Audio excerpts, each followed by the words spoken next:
Welcome back to another edition of Ball Don't Lie right here on 104.9 The Horn. We got a lot to get to, but not a lot of time to do it, so let's get right to it. We'll talk about the San Francisco 49ers putting an Old Testament-style butt whipping on the Arizona Cardinals on Monday Night Football. Other NFL news, notes, and nuggets. We'll get into that as well.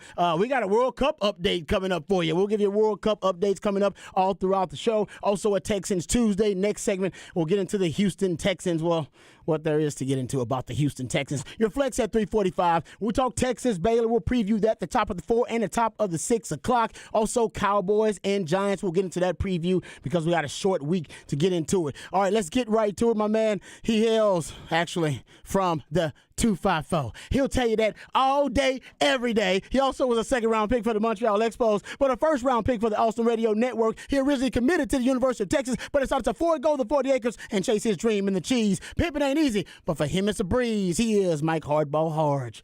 What's going on, my man? Man, it is a good day, good day. We're almost to Turkey Day, man, and I can't wait for that. Got family coming in town tonight. They're already almost here. Mama's coming in town Mama's tomorrow. in town? Mama will be in town tomorrow. Ooh-wee. Cannot wait. But the only sad part is my family went out of town for a soccer tournament. Oh. So there's a lot. So you a bachelor? I don't know if you want to call it that. I don't know if you want to call it that. I'm dog dad this week. I'm still there dog you go. dad. That's dog. right. That's right. That's right. But let me tell you about my boy that sits across from me. He hails from H-Town with the Get Down. He's a lifetime Longhorn and a proud card-carrying member of DBU.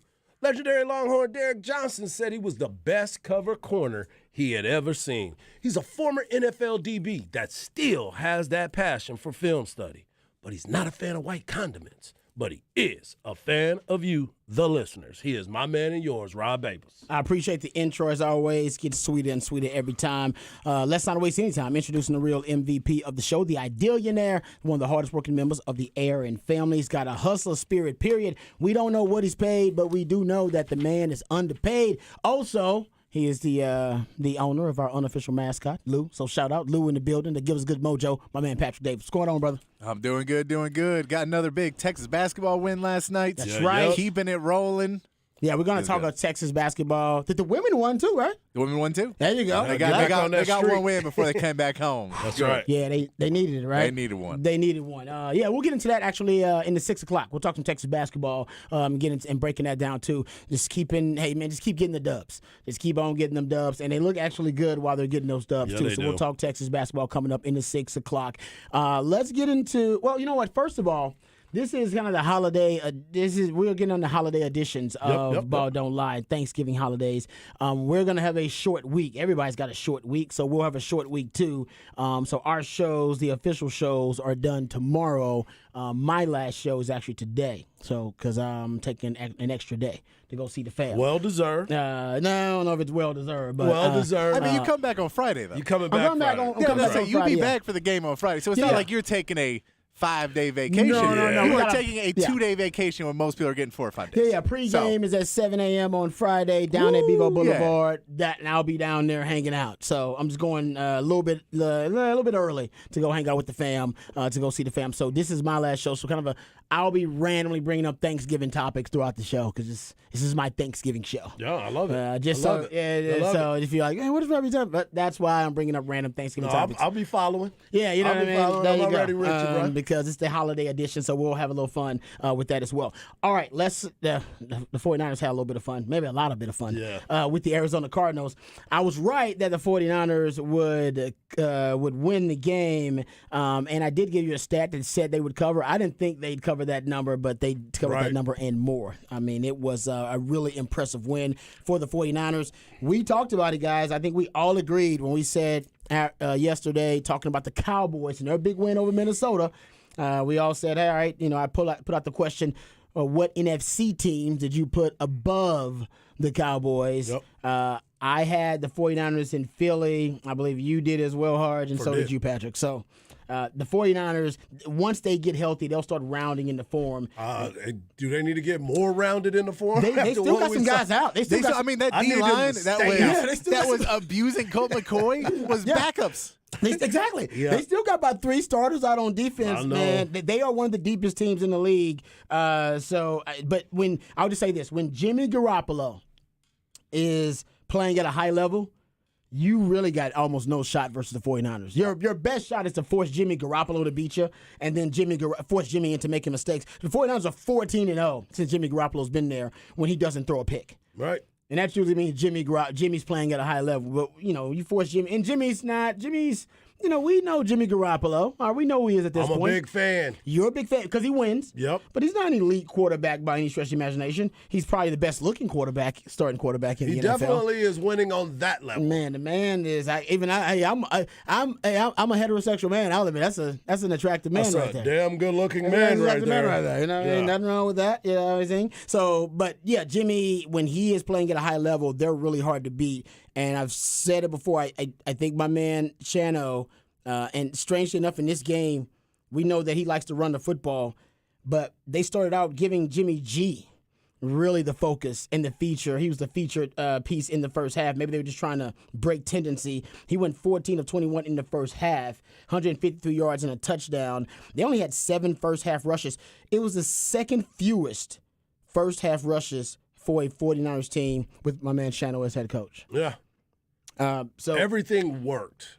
when Jimmy's clicking, everything's working. Yeah, and that defense, like Patrick said, was flying around. But you start looking around.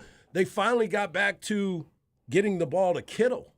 Kittle was a major part of it because he hadn't been. I've been watching him the last couple of weeks. He's been dealing with injuries too early on in the season. Right. There's a lot that has been going on with Kittle and this offense, and you've been talking about it. They're still not healthy as they need to be, but they're getting it at the right time. We're trending towards the end of the season, headed toward that stretch run, and they just keep getting better. They do. And better. They look good. And better. But let's go to the other side before we give all the praise to let's do it. the 49ers. What in the wide world of sports is going on with the Arizona Cardinals? They have turned into mush. Like, this was a team that everybody once thought was about to turn the corner. Now, it all started in the offseason with the Kyler Murray, Cliff Kingsbury discussions about who's going to get money, who's not. And then they finally signed them both. But we talked about this before. They are married at the hip now to each other, Cliff Kingsbury and Kyler Murray. And now Kyler's dealing with these injuries that he's not even getting on the field. So what do? They throw Colt McCoy out to the Wolves last night and just watch that man get beat down like Ndamukong Suh in the Big 12 championship. I mean, I'm like, holy cow, he never had an opportunity to get loose last night. No. So what has happened to this Arizona Cardinal football team? I know we've gone through the record of what they start off with and then how they finish the second half of the year. They never finish well. Cliff's teams never seem to finish well. But that is just absolutely embarrassing, the level of professionalism on that team. Well, you got a lot of injuries, right? Talked about Kyler Murray. He's out. Zach Ertz, starting tight end. He got hurt out. last week, yeah. No Marquise Brown, so your second or third wide receiver. Rondale Moore got hurt in the game. Really, it was the DeAndre Hopkins show on offense pretty much, and that's all that they really could present as a threat. And I thought the Cardinals do have some talent there, but it's pretty clear at this point that the Cliff Kingsbury experiment is not working. Yes, it's pretty it's not working. I mean, most of us could have told you that 2 years ago. But, like, I was fine with them getting him last year. This year seems silly to double down on it. You're right. I think it's because of what Harsh mentioned. They did re-sign Kyler, right? To give him extension. What choices they have? What are you going to do? Start over again at quarterback when you got a quarterback who's obviously proven that he could at least be in the upper third of the best quarterbacks in the NFL. But they wanted to take the air raid mainstream to the NFL, be the first team to do it, and they basically hired Cliff Kingsbury as the head coach of the offense, right? And for whatever reason, I actually and remember they showed some signs of. So early on last year they were 7-0. Right, that's what I'm saying. But that's the trend half, of Cliff Kingsbury's teams. That once there is film out on your team, once there's an extensive scouting report on your team, that you can't adjust as a coach, and your teams don't get better as the season progresses. Well, Your and- teams get worse. They And regress. When you have injuries, it's, hey, man, if I have a tactical advantage because I have 5 really good wide receivers, oh, yeah, you can't guard them all. But now I have 3. All right, well, you can kind of guard them. All right, now I have 2. I'm done. Because all I'm doing is using my advantage of having too many weapons. And you go, if your only option is, I need 5 wideouts that can all play at a wide receiver 1 level, you're not a good coach. Well, That's not coaching. That's just having an advantage of player personnel. Well, no, I agree. But when you're starting quarterback, because there's not a lot of teams in the NFL, the Cowboys did a really good job of it, that are going to be able to win games. But I think to that point you're bringing up even more on that, it's the trend now of the last few years with Cliff Kingsbury that his teams, regardless of whether the quarterback situation is promising or whether you got your franchise quarterback healthy or not, his teams just regress. Yep. That's his period. Historically. First 7 games at Tech, he has a 64% winning percentage, and the rest of the season, this is his time at Tech, a 24% winning percentage. First 7 games with the Cardinals, 66% winning percentage. This is each year, all right? And then the rest of the season, 32% winning percentage. Yeah. His team's just, it doesn't matter the situation. It doesn't matter about the quarterback. That's him. Oh, but I'm not even saying the quarterback. I'm saying no, that's who Cliff Kingsbury is. Yeah, that's who he is. Yeah. So I'm not disagreeing with your personnel point. You're right. I'm just saying like we could point at little specific things. That's just who he is as a head coach. His teams, even at Tech, even with the Cardinals, different situation, different hierarchy, different system. They get worse as the season goes on. I mean, when you also throw in that he just never really doubles down on a running back, because James Conner's played all right, but he's not a back that you can use every week all the time. And then you see in this where you're like, hey, man, you need to run the ball some and, try and get Colt any sort of protection that they know they can't just tee off and run and blitz him all the time. And he couldn't even do that.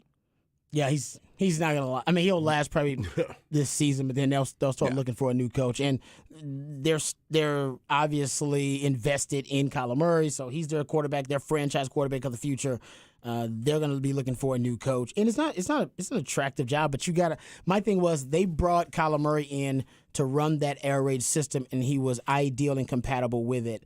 Right. Now you got to bring in somebody who's at least willing to make the offense malleable to Kyler Murray's skill set and whatever his limitations may be. Yeah.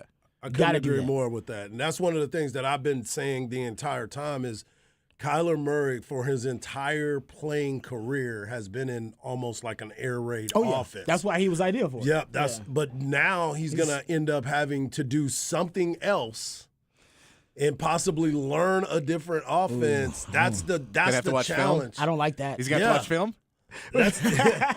Well, yeah, he's learning. Yeah. Well, that's a great point about you guys. You're joking about it, but I'm not. No. I know you're not, but Patrick made the joke.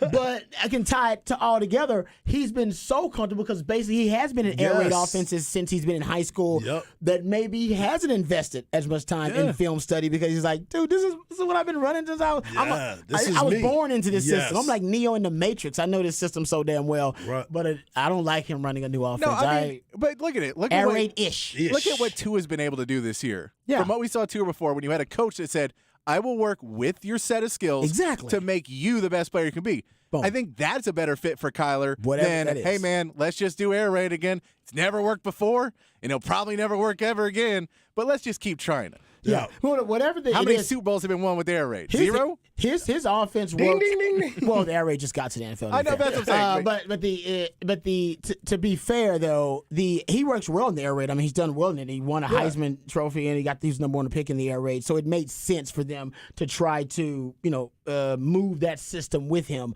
I think, and by the way, there are a lot of. Andy Reid calls Cliff Kingsbury a genius, has called him a genius multiple times about his offensive mind. So, and he runs a lot of air raid schemes too, and air raid-ish schemes. So you can still run air raid-ish schemes. I just think Cliff Kingsbury as a coach, a head coach, he's just not the guy. He's a coordinator. He's a great coordinator and play caller, and that's probably the role that Cliff Kingsbury should have. By the way, Jimbo Fisher, you need to call Cliff Kingsbury. He's about to get fired and just tell him, say, hey, Cliffy, when you get fired, because it's gonna happen. Don't say it like that though. All right. Hey, dress it up for him a little bit, right? Be a little bit more tactful about it. Just say, hey, Cliffy, we got you. We're gonna make you the highest paid OC in the country. Come here and run my offense here with the Aggies. Boom, let's do that. All right, bring the band back together again. So making America great again, you make it A&M great again. All right, you got all that back together. So that's what I would suggest for the Aggies, Jimbo Fisher. But I digress. Let's Cliff get back to it. Kingsbury gets fired from the Red Raiders. Fails upwards. Yes, he does. Gets a head coach job in Arizona. Fails there. Gets a contract extension. And then he's going to get out and he'll get paid one of the highest paid coordinators in college I'd make him football. the highest paid. It is amazing. This man.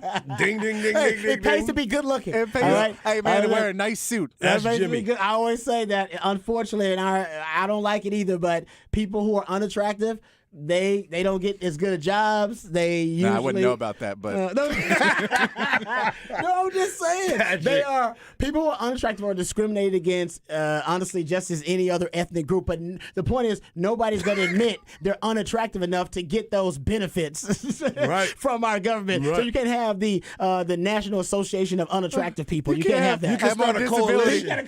You can start a Like, we coalition. are ugly and we're being discriminated against, and we want to balance out the scales. And you're like, you know what? They're right. Everybody will get, we're right. Ugly Yeah, people. you're right. Ugly people have been getting got it messed bad. over for hey, a while long time. I'm claiming my I discriminate against ugly people too. I'll admit that. I'm sorry. Yeah. when I'm claiming my disability, and they go, "Why you get disability?" Go, look me in the eye while you ask me that. You can't, can you?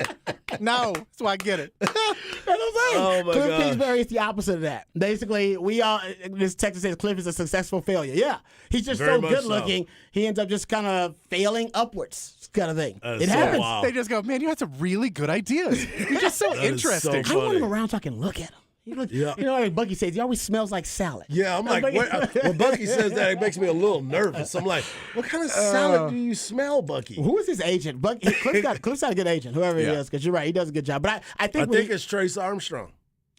I think it really is. Are you serious? I think it's Trace Oh, well, Armstrong. damn, I guess Athletes first. wow, because he played ball, right? He was a quarterback. Yeah, Trace was the guy from Played Florida. ball. He played at Florida. Yeah, he's the agent. He's a Patriots quarterback, right? Yep. No. This is a defensive. No, I'm saying Cliff end. Kingsbury. Oh, yeah, and he was a Patriots quarterback too. Yep. Okay, man, I'm confused now. But it's a combination of all of it. It went all in there. Florida. He's the agent. So, like, now what? he's got Cliff. He had Cliff in the NFL. That's how he kind of got with him. And he's athletes first. That's that group of the agency that they're part of. Okay. Yeah. Well, Jimbo Fisher needs to plant the seed. I don't know if he has a connection with Cliffy, but Oh, I'm sure he does. Cliffy's about to get. Cliffy's, we all know he's on his last leg there in the NFL. He's going to be looking for a gig, even though The biggest question Patrick's is, right. He usually ends Yeah. up landing softly. easily, yeah. He lands really softly. There's no crash landings for It him. happens to good-looking people. Most people are average-looking. So if you're thinking, "Am I ugly?" You're probably average-looking. Most of y'all, no, I'm saying most people are average-looking. The minorities are really good-looking people and really ugly people. So most of y'all or us are in the, I'll say y'all. I like to stand a minute. I'm like, most of y'all. Most of y'all are average looking. That's all it is. Anyway, let's goodness. get back to it. Cliffy got us all off task here. Okay, can we? Are we done talking about the Arizona Cardinals? Can we get to the 49ers Yeah, we can a get little back bit? to the 49ers. Okay, Because, we covered the Cardinals really well right there. Well, I just think, I think the days are numbered. Right? It I feel wasn't like a we good should look. play that 60 minutes clock, because I feel like that's what's happening. Cliffy, And that's rough. And that's and rough. baby, you might be back in Aggie land. And he gonna be like, no. Man, Aggie land's better than Lubbock, though, right? he's a College Station 14. That is you can't be an attractive man in College Station. That is, but he was in Lubbock though. Yep. Yeah, that's true. Which was better, Aggieland or Lubbock? I would go Which to, one? I If would you go were to Lubbock. forced to I choose, would go to Lubbock. Really? Yeah. How about you, Pat? You forced to choose. You had to is live there, in is Lubbock there, or is there an Aggieland. STD, a funny named STD from College Station? Because there is one for Lubbock. Oh, you're right. That is true. Wait, Yeah. what? You never heard about the Raider Rash? Oh, Raider Rash. Yes, I did hear about that yesterday. I heard that yesterday, too. Then my man Chip Brown calls them Lubuttics. Yeah. Also, I don't. I guess I don't know. Actually, I'm trying to think who has the more attractive women now. So I kind of my point. I would say I would go College Station because you're a short drive away from Houston. It's true. You're a short drive away I from think civilization. That's it. Patrick just nailed it. I choose Aggie Land actually. Well, 'cause I was you're almost close- an Aggie. Yeah, I was going to say. Me I was too, almost but, an Aggie. Oh, now you regret your decision. Yeah. Let's talk about the San Francisco 49ers. And I'll say this about the 49ers because I love this stat that Debo and Christian McCaffrey, their touches overall, 24 touches, 200 total yards, and 1 touchdown. Beautiful.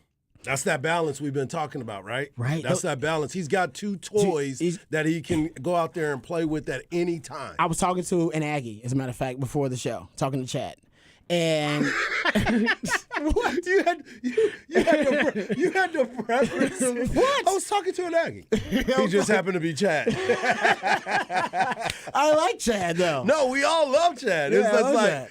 I was talking to an Aggie. Yeah. Just happened to be Chad. I was just talking to Chad, and he was talking about the Shanahan run game and how the Shanahan run game and how sophisticated it is and how aesthetically pleasing it is. And I was telling myself, I said, usually I think Shanahan's as a play designer, he's an artist, and even my man Sark has admitted he loves the McVay, Shano, LaFleur tree, and steals a lot of concepts from those guys, which is great. And he followed Shano in Atlanta, too. So he actually studied them and was able to, borrow a lot of concepts from him, too, and implement that into his offense. But when I was talking to Chad, I said, I've often referred to my man Shano as a play designer, as an artist, but he needs a muse. He needs something to inspire him, like some kind of muse to inspire him. And now he's got 2 of them. You can argue he's got 3.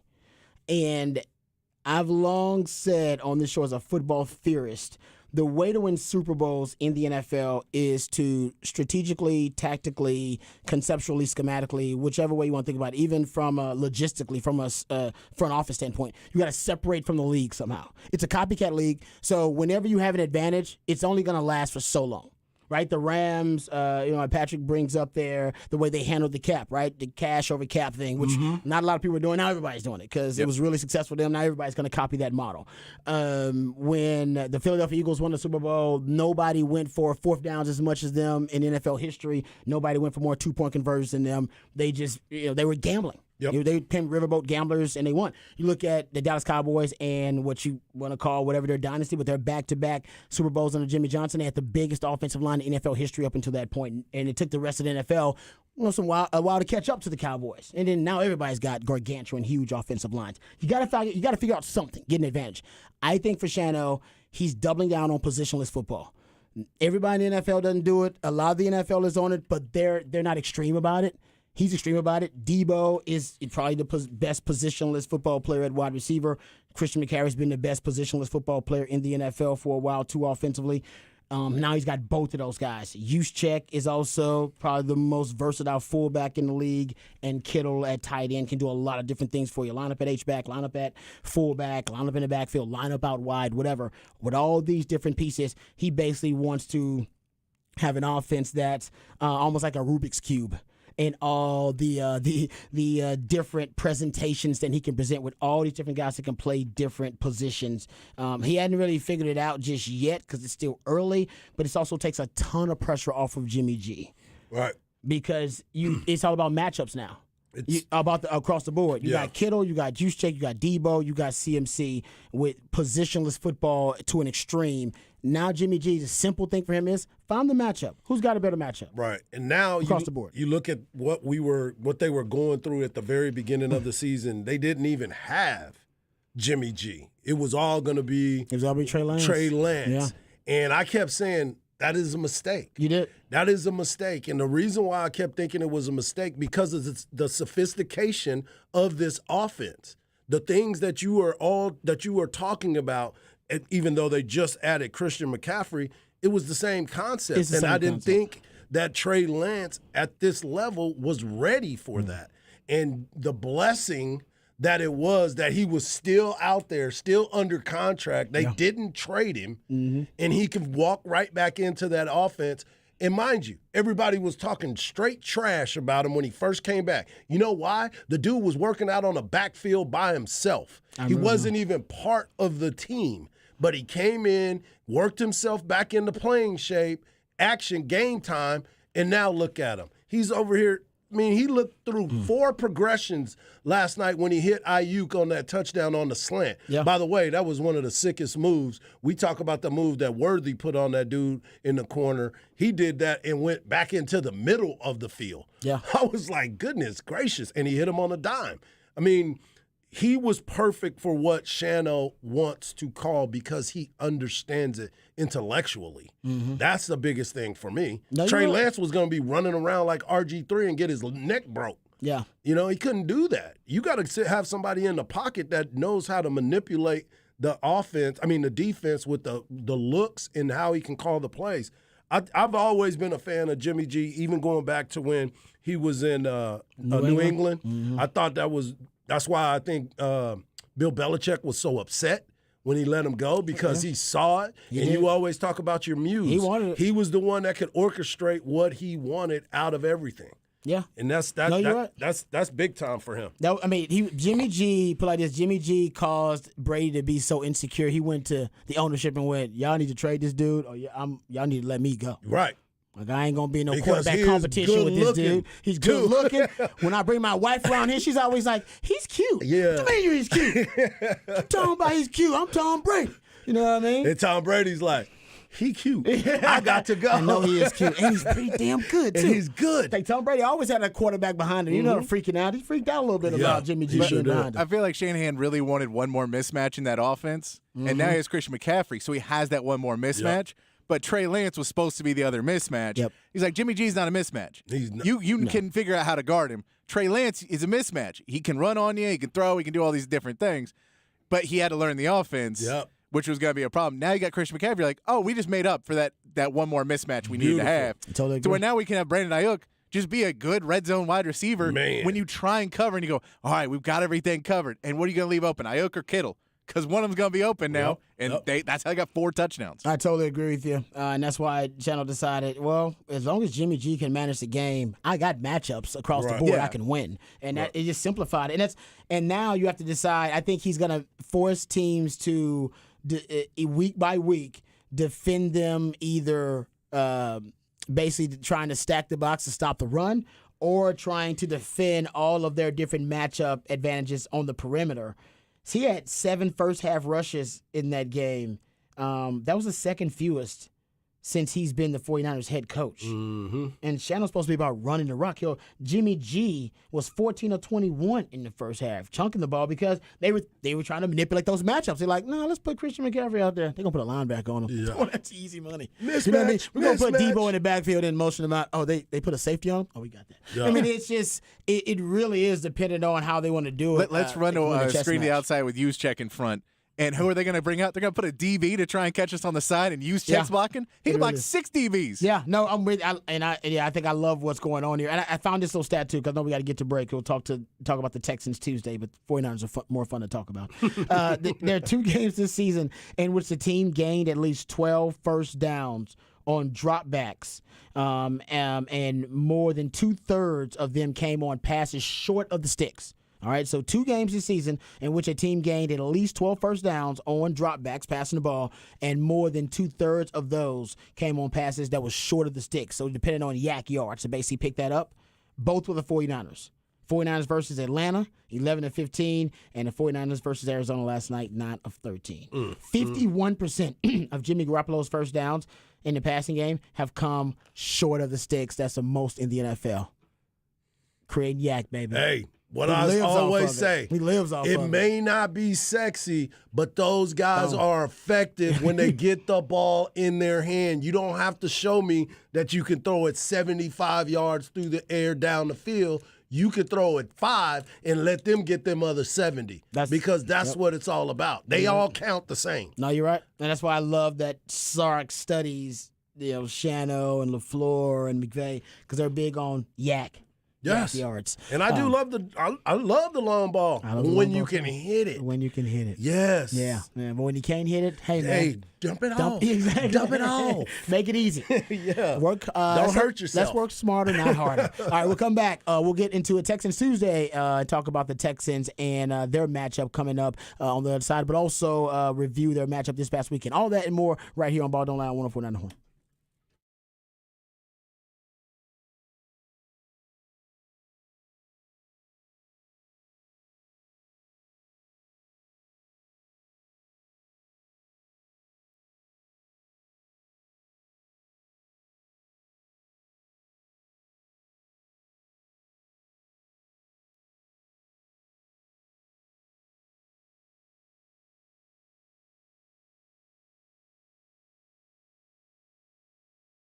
Hey, what's up, folks? Lifetime Longhorn Rod Babers here. By now, everyone knows that my favorite tequila is Hot Cat Tequila. And with the holiday season upon us, you can bring in the holidays by breaking out the Hot Cat Tequila. The cat stands for cinnamon, agave, and tequila, and the recipe is just as simple and just as delicious. Just cinnamon, agave, nectar, and tequila. You can turn up your holidays and turn your holiday gathering into a party and turn your family get-together into an unforgettable celebration with Hot Cat Tequila. Be the hit of your holiday party and turn up your holiday party with Hot Cat Tequila. Once you make Hot Cat a part of your holiday season, you'll understand the reason it's my favorite new tequila. Hot Cat Tequila also makes a great holiday gift for all these tequila lovers in your life, and Hot Cat Tequila is best served cold for a quick round of shots or to sip on the rocks, so make it a Hot Cat holiday season. Once you try Hot Cat, you won't go back to that old cinnamon whiskey, so this holiday season, bring home Hot Cat for the holidays. Visit cattequila.com, that's cattequila.com, to find a store near you that sells Hot Cat Tequila or to find a bar near you that serves Hot Cat Tequila. Turn up this holiday season with Hot Cat Tequila.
Top of the charts Tuesday right here on Ball Don't Lie on 104.9 The Horn. You can always be a part of the show. Hit us up, Specs text line, 512-337-3776. That's the best way to do it. You can also hit us up via Twitter. I'm at Rod Babers in the Twitterverse. My man Harge is at Hardball Harge in the Twitterverse. And my man Patrick, the real MVP, is at It's Patrick Davis in the Twitterverse. All right. There was actually a story related to the Cardinals. Just kind of sum up our conversation. Patrick, he let us know about this right when we hit the break. So I think it just broke, like literally like 2-3 minutes ago. So now Pro Football Talk is reporting that the Cardinals fired their assistant coach, Sean Kugler, over an incident in Mexico City. He's the offensive line coach and the run game coordinator. He was fired following an incident in Mexico City on Sunday night. So I don't know when the incident happened. Well, how long have they been there? You know what I'm saying? Yeah. It might have happened Saturday. Yes, it probably have happened since Saturday because most of the time we've talked about it. When they come into town, you're normally in town for what? A day. Yeah, you don't try to stay in there all week. Or Right. like I think they might too because of it. It would be an international thing. Yeah, they maybe probably they had had to like go see schools and some stuff public, like that. yeah, some PR Yeah. events. You're Yeah. right. They probably had some stuff to do, Yeah. no doubt. But that ain't good. Well, it just shows you the dysfunction happening right now with the Cardinals. Yeah, it goes to show you why we all believe. Cliffy's on limited time. Hey, Cliff, you Cliffy's on busy? limited time. I need to talk to you Hey, real quick. Jimbo, baby. Jimbo, make that call. I don't know Well, what hold you're on, waiting maybe. on, Jimbo. Let me Hey, go Cliff, wear that hoodie to the airport. You don't get that tarmac. Get on the plane. Get home at least. Yeah, you don't want that tarmac treatment. You Man. want That's that the worst. tarmac. Hoodie on. Get on the plane. Yeah, for real. That's a good point. Yeah, but I think Cliffy, he's on borrowed time. No question about that. All right, we got our Texans Tuesday brought to you by our good friends over at Bud Light. And the Texans, they were actually thrashed by the Washington Commanders. Usually the Texans make it a game. At least competitive for a half, maybe 3 quarters, and then teams separate in the fourth quarter and end up blowing them out. But not the case in this matchup. Gentlemen, this is how bad the Texans' first half offense was. This stat Come on. is one of the most unbelievable stats I've ever heard in my life. The Texans were outgained in the first half by the Washington Commanders, 246 yards to 5. Mm-hmm.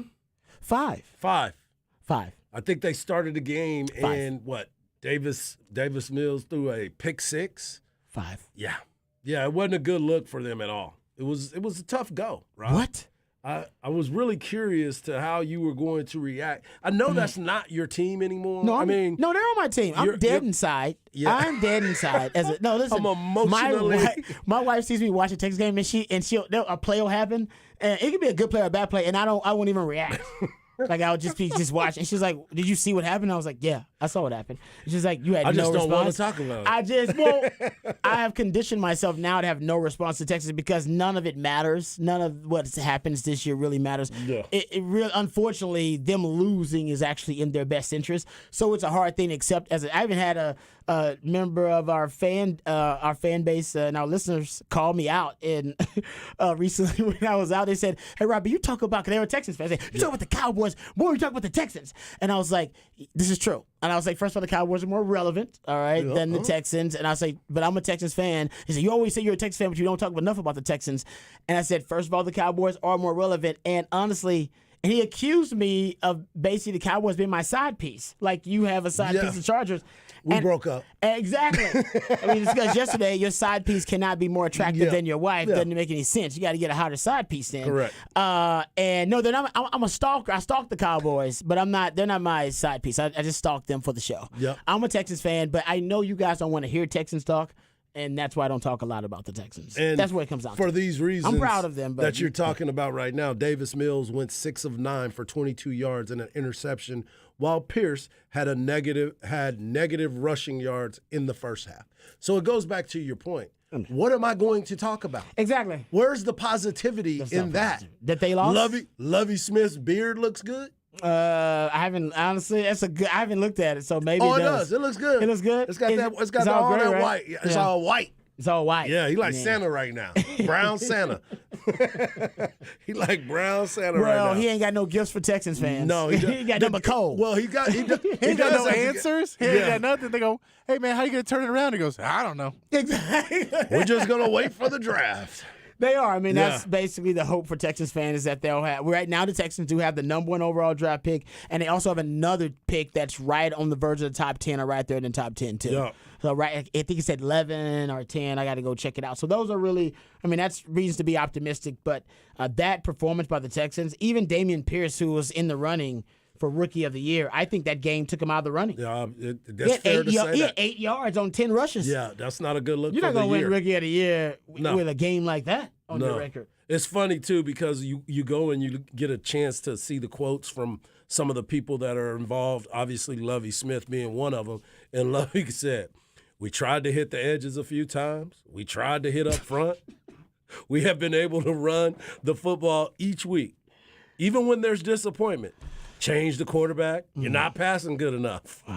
We've been able to run the football. Today, we weren't able to run the football. Nothing else is going to work if you can't do that." He just gave up He on it, just huh? gave- He's giving up he was on like, it?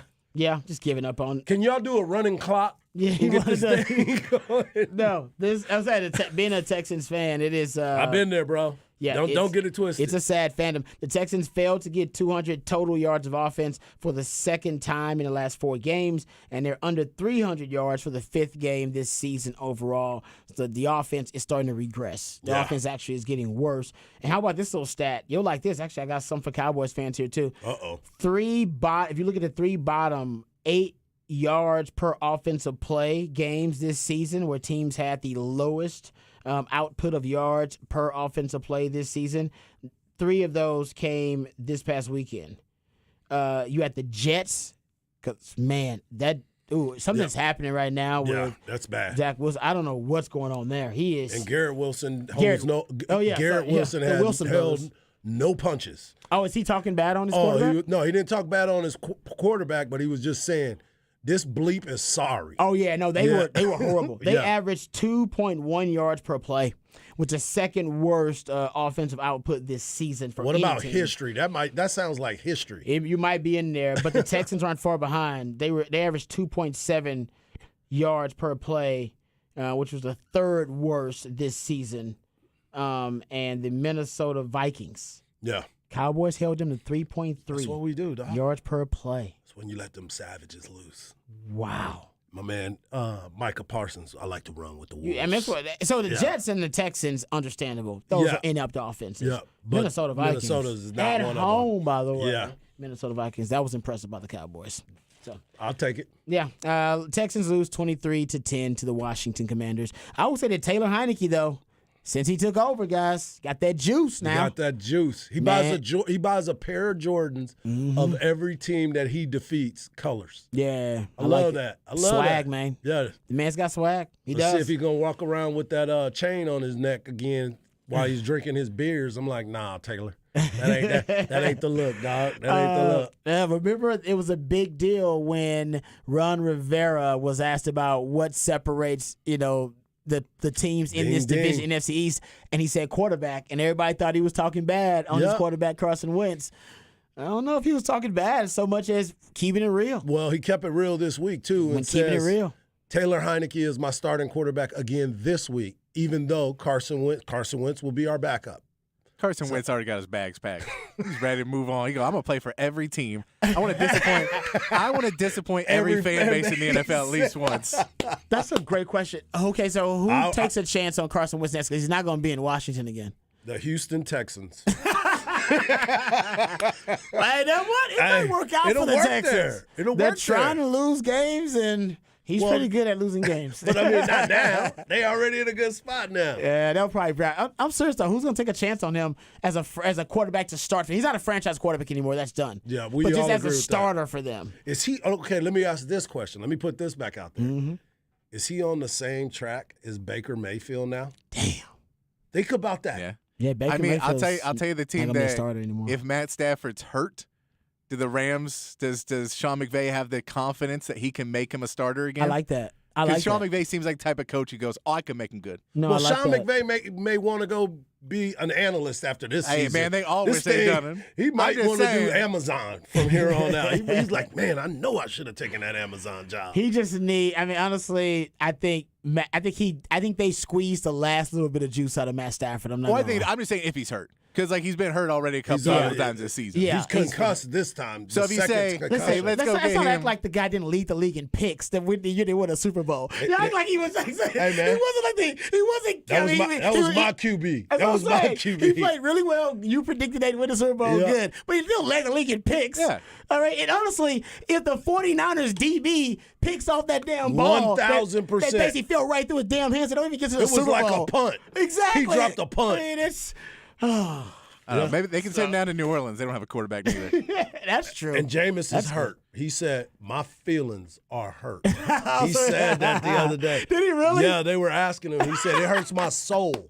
It's hurting my soul that I'm not the quarterback right now because they're going with the red rifle." I know. Because that means Because that you're not that means supposed he's to in lose your job because of injury. Oh, Isn't that the golden rule? That's a lie. That's a myth.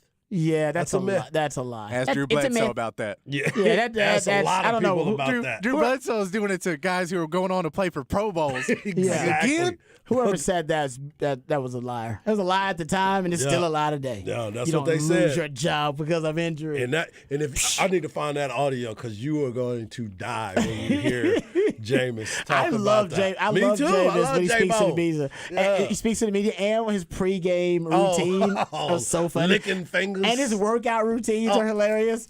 Oh man, he's that's such like a the Saints are personality. in San Francisco this week, so he might get in. Ooh. Yeah, because they come after the quarterback. I'm telling you right now, Amen. Andy Dalton saw what happened to Colt McCoy yesterday. Yeah, and Don's like, I think Jameis coming Winston down should with this. start. I think I got bronchitis. He's a better option for the team. Yeah. All right, we'll come back. We got the flex on the other side. We'll get you all the content going on over at flxatx.com. Right here on Ball Don't Lie, 104.9 The Horn.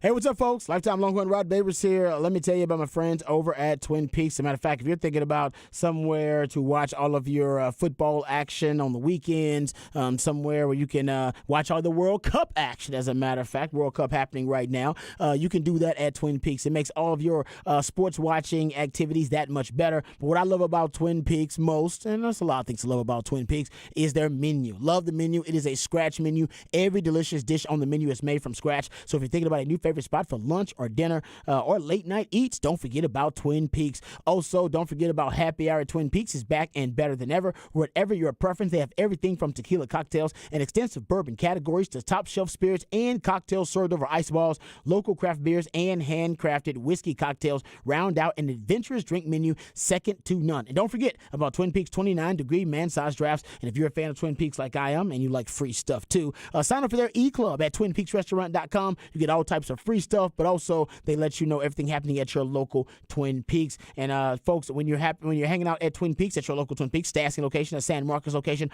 or the Round Rock location, remember you can also enjoy that nice 29-degree man-sized draft, which is one of my favorites. Twin Peaks eats, drinks, and scenic views.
All right, welcome back to Ball Don't Lie right here on 104.9 The Horn. Top of the charts Tuesday.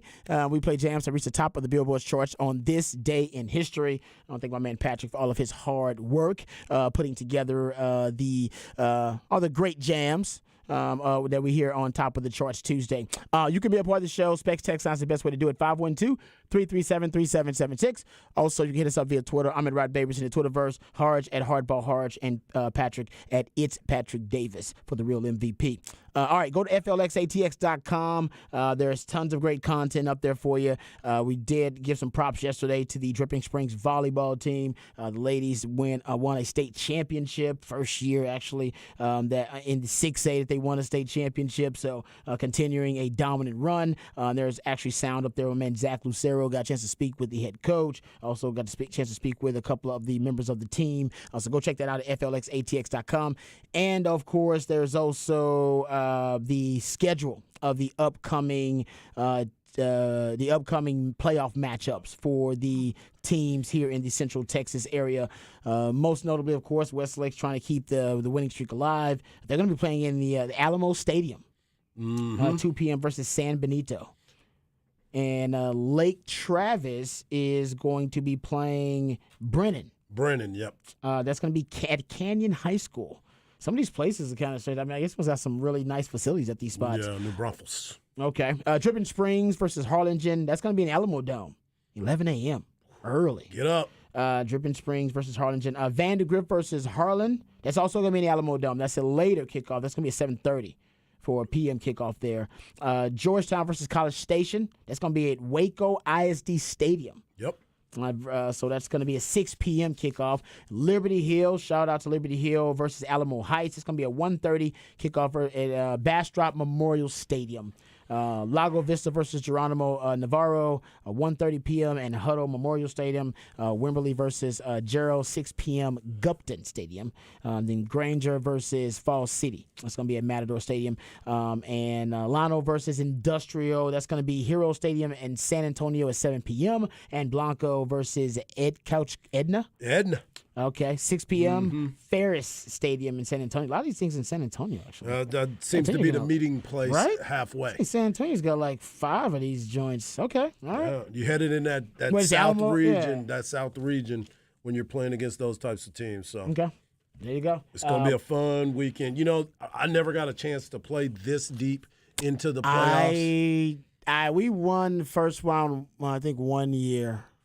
Yeah. No, actually, no. I take that back. We more than 1 year. We won like 2 or 3 years. We won. Yeah. But we always ran to Arcadia or North Shore. Yeah, you always have that team. For me, it was always Longview. Anytime we played Longview, it was never a good look for us. Yeah, exactly. We knew we could not escape wherever region we were in Houston at Houston Lamar without seeing Katy or North Shore. We beat Katy 1 year, and then we ran to North Shore and got mollywopped. Yeah. So it was one of those. And we'd always be second, so it really didn't matter. We weren't going to be good enough to beat those teams. Right. We were good. We were a good team. We were talented. But, you know how that goes. I know exactly how that goes. I was realistic, too. Even as a high school, like, man, it's going to be tough. Yeah. I was looking. I was like, ooh, they show them big country over there. They from East Texas. Well, trust me. High school kids, they're realists, too. They see them come off the bus go, okay. I was like, okay, I thought we was big. I thought we was big. Man, we got to put it on. Yeah. Be real disciplined tonight. Yeah. All right. Fundamentally sound. Go to FLXATX.com. Go to FLXATX on all your social media platforms. We'll come back. We got to talk Texas Baylor. Speaking of short weeks, Texas has a short week, so does Baylor. We'll get into that matchup. Also, Steve Sarkisian at his Monday press conference, also his postgame. We got some sound audio that we'll get back into for that, but we'll talk Texas Baylor on the other side. Right here on Ball Don't Lie on 104.9 The Horn.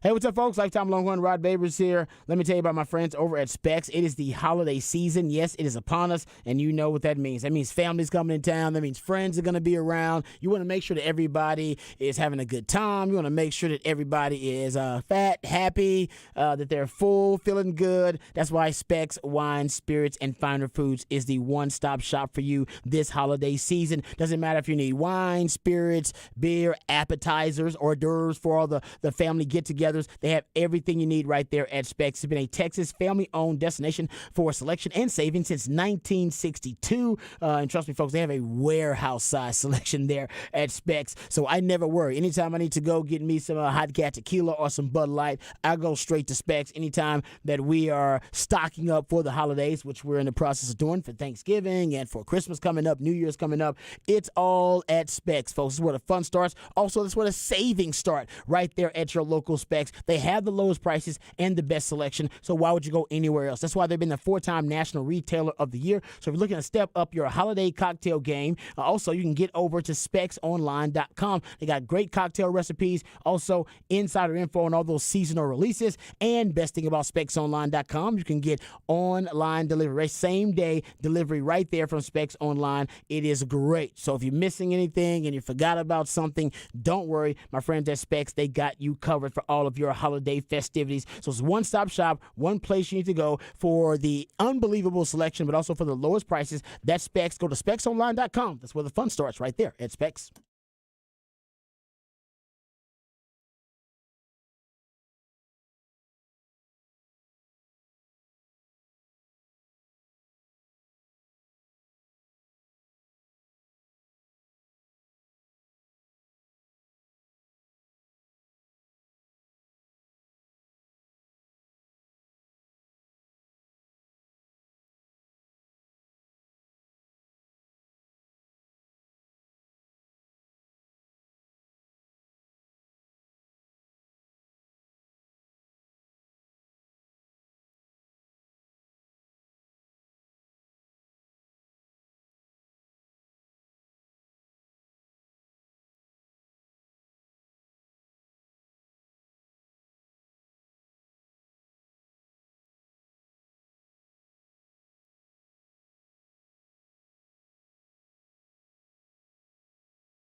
Welcome back to Ball Don't Lie right here on 104.9 The Horn. It is essentially the holiday edition of Ball Don't Lie on 104.9 The Horn. We still got another show after this one, but everybody's getting in the holiday mood, getting ready for Thanksgiving.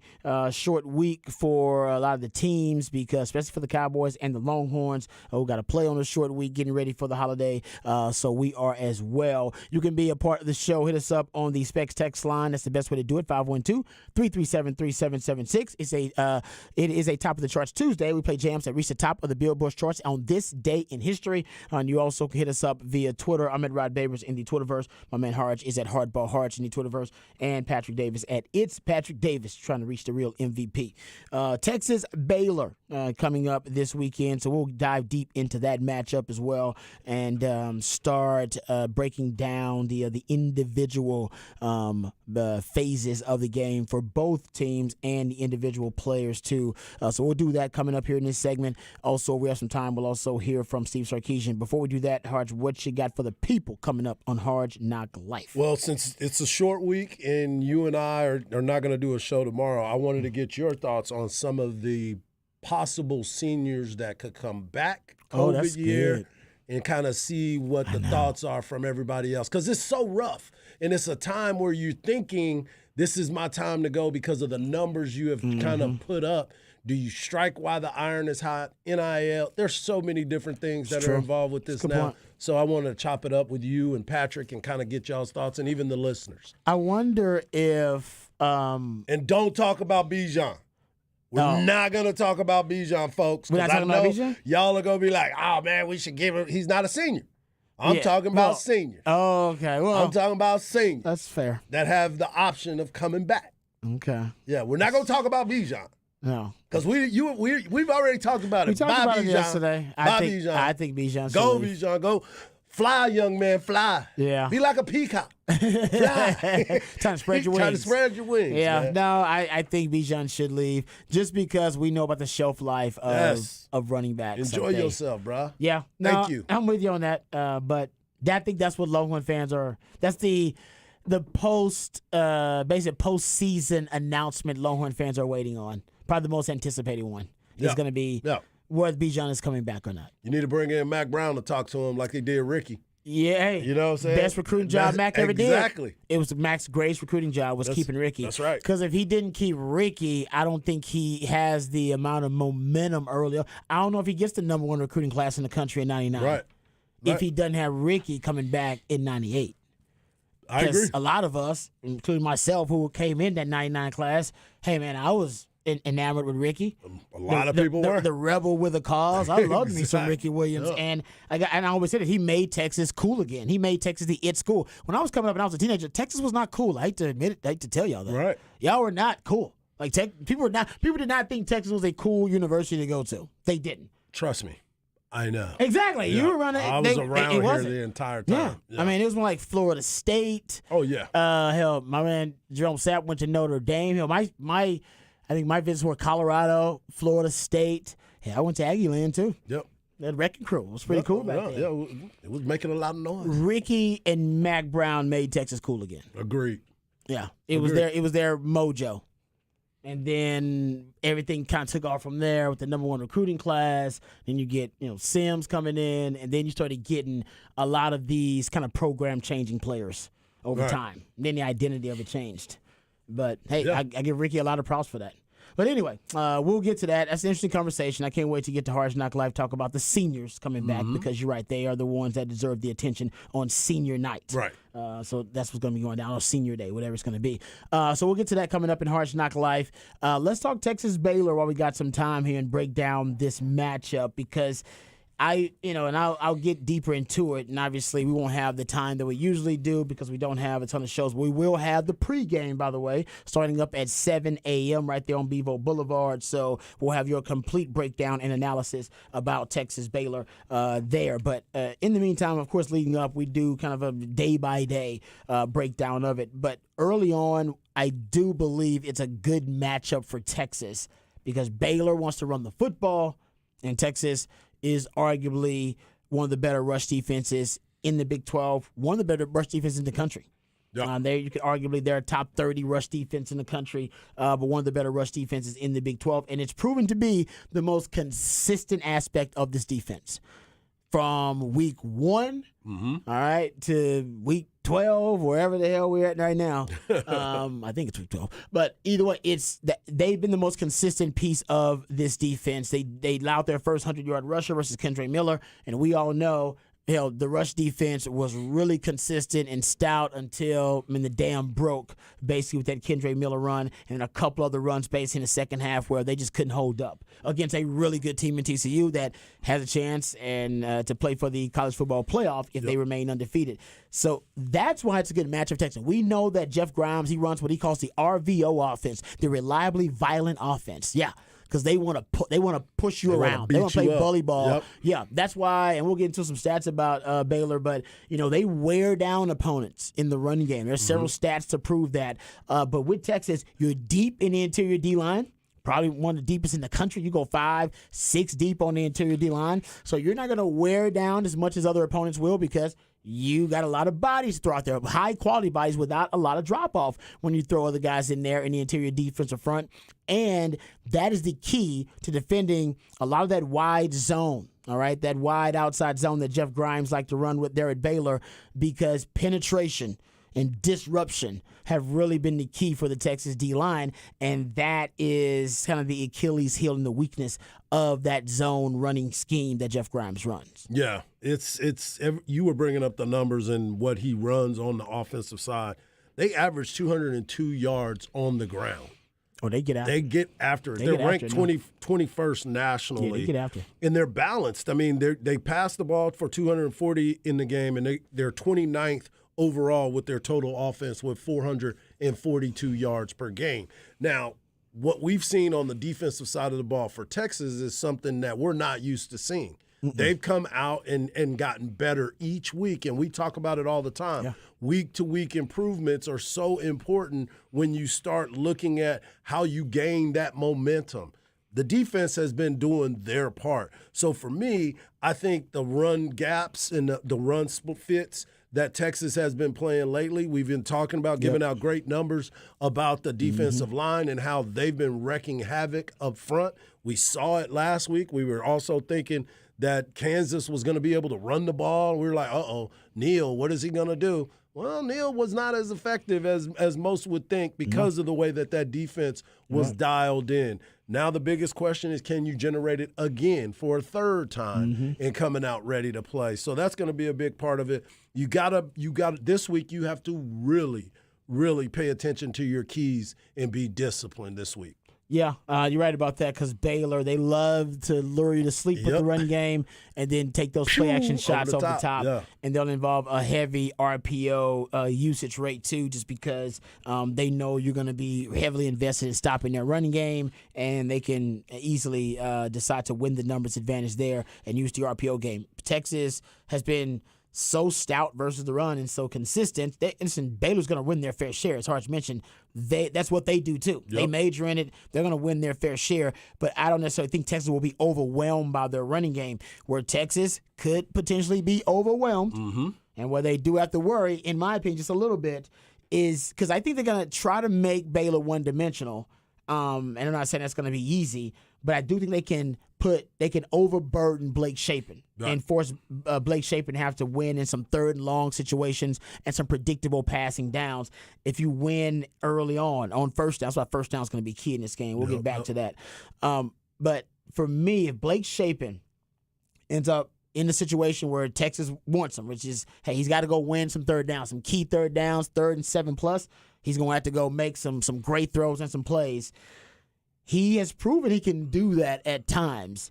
And where Texas has proven weakest in their pass defense, and by the way, Texas defense has been really good this year, so we're being nitpicky when we're talking about where you can exploit Texas, is between the numbers from 0 to 19 yards. That's the sweet spot. It's right there, but before you get to the safeties coverage level, but right behind the linebackers. That's where you really can do some damage against Texas. Teams this season have completed nearly 70% of their passes, throwing there nearly 9 yards per attempt, just throwing right there in that sweet spot. And for Blake Shapen, that's where he's had a lot of success. Right. He's averaging 8.9 yards per attempt, throwing 0 to 19 yards in between the numbers, and nearly 73% completion percentage. And if you go look at it, 50% of his completions and over almost 52% of all of his yards come right there of his passing yards. Right. That's where he's done all of his damage because RPO game, glances, and that's where they usually hit. But also those play action passes. When they go play action pass and they want to take a shot, it's usually going to be in that area. And because they don't win very much. They're not the wide receivers they had last year that are now in the league where they can win consistently on the outside. They need to win with deception and distortion on the inside, and that's why they use a lot of their inside receivers and a lot of those inside breaking routes. That's where you're going to see your chunk plays. Yeah. That's where they're going to happen. Yeah. If they are going to be successful, that's where they're going to be successful, in my opinion. I just look at this game, and it's one of those things where you think you've got it figured out, but because there's so much that is on the line when you're looking at both of these teams. Obviously, Baylor's not playing. This was a team that is not going to be playing for a Big 12 championship, but they can stop Texas from being in the conversation of a Big 12 championship. So they're coming here. And by the way, I don't know if y'all really if y'all paid attention to this. RG3 is calling the game. Oh, I didn't realize that. I like RG3. But he's a Baylor alum. Well, the Dallas Cowboys end up calling games. That's an NF of L. This dude got a statue of himself at Baylor. The Achos call games. They don't ever call Texas games. If he do, he does it for Longhorn Network. Well, they're analysts. I mean, I understand. Every analyst went somewhere. I do like RG3, 255 boy. Yeah. But you sit there and you're you're right. They probably could have found somebody else. But this I was is just not playing the devil's game advocate. for you, Robert. No, I'm getting Hey, I will tell you, there is a guy calling the game here on 104.9 The Horn that if you get tired of RG3, you might just want to turn on Craig Wade over here on 104.9 The Horn. Just saying.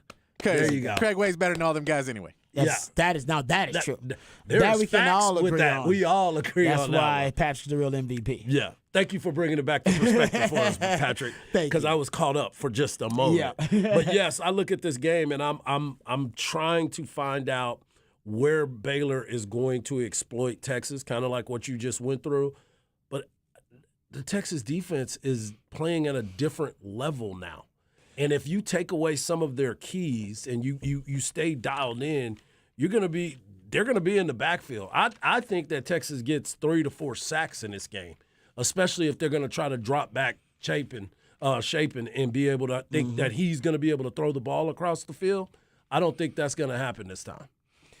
I think the defense is stout. I'm not doubting defense. I think the rush defense will be able, if I'm predicting, not make them one-dimensional, but their running game won't be efficient enough to get them in a rhythm. It won't be consistent enough to get them in a rhythm. They're going to need Blake Shapen to make some chunk yardage plays, to make some great throws, keep plays alive. They've actually discouraged him from running as much. Have y'all noticed that about him? Yeah. Because when he runs, he's rough. He's an irresponsible runner. That's what I was going to say. He's rough. Speaking of irresponsible runners, RG3 was like that. Which is why he's all banged up and not playing anymore. Yeah, he's an irresponsible runner. So he runs and he thinks he's a running back when he lowers his head. It's like, dude, you need to be sliding or getting out of bounds. I need you to live to play another play. Yeah, so I think they discouraged him from running, but he can run. Yeah. And actually, when he's running, he's gotten hurt. I think he's gotten hurt like twice just running. Because, like you said, he's careless as a runner. Yeah, he doesn't know. So I think they discouraged that, but don't get it twisted. He can do that against Texas, but Texas is physical. So, you want to pay the price if you do that versus Texas. I think he knows that. So I don't know if they're going to be using as much design run game with him. So I'm not as concerned about that as I usually would be with Texas. I think you are right. I have faith now in the Texas defense. And not the entire defense, but parts of and aspects of it, mostly the rush defense. Yeah. I believe Texas rush defense is legit. Very strong. We've seen it's been the most consistent part of the defense all year long, guys. It's honestly, I'm trying to think of a week where the rush defense failed you. And there hasn't been very many weeks. TCU was the closest. And that wasn't a failure. It was a busted play. Not a busted play, a busted assignment. It was a busted assignment. Ultimately, I think the dam broke. I mean, they kept hammering at you, and Texas offense didn't provide you any support, and the dam broke. None. But the Texas pass defense has been shaky, at times, right? So what we've seen from Texas is like the Texas defense. We saw basically start the season with ULM and in Bama. Two really good performances. And then honestly, UTSA, they looked a little shaky.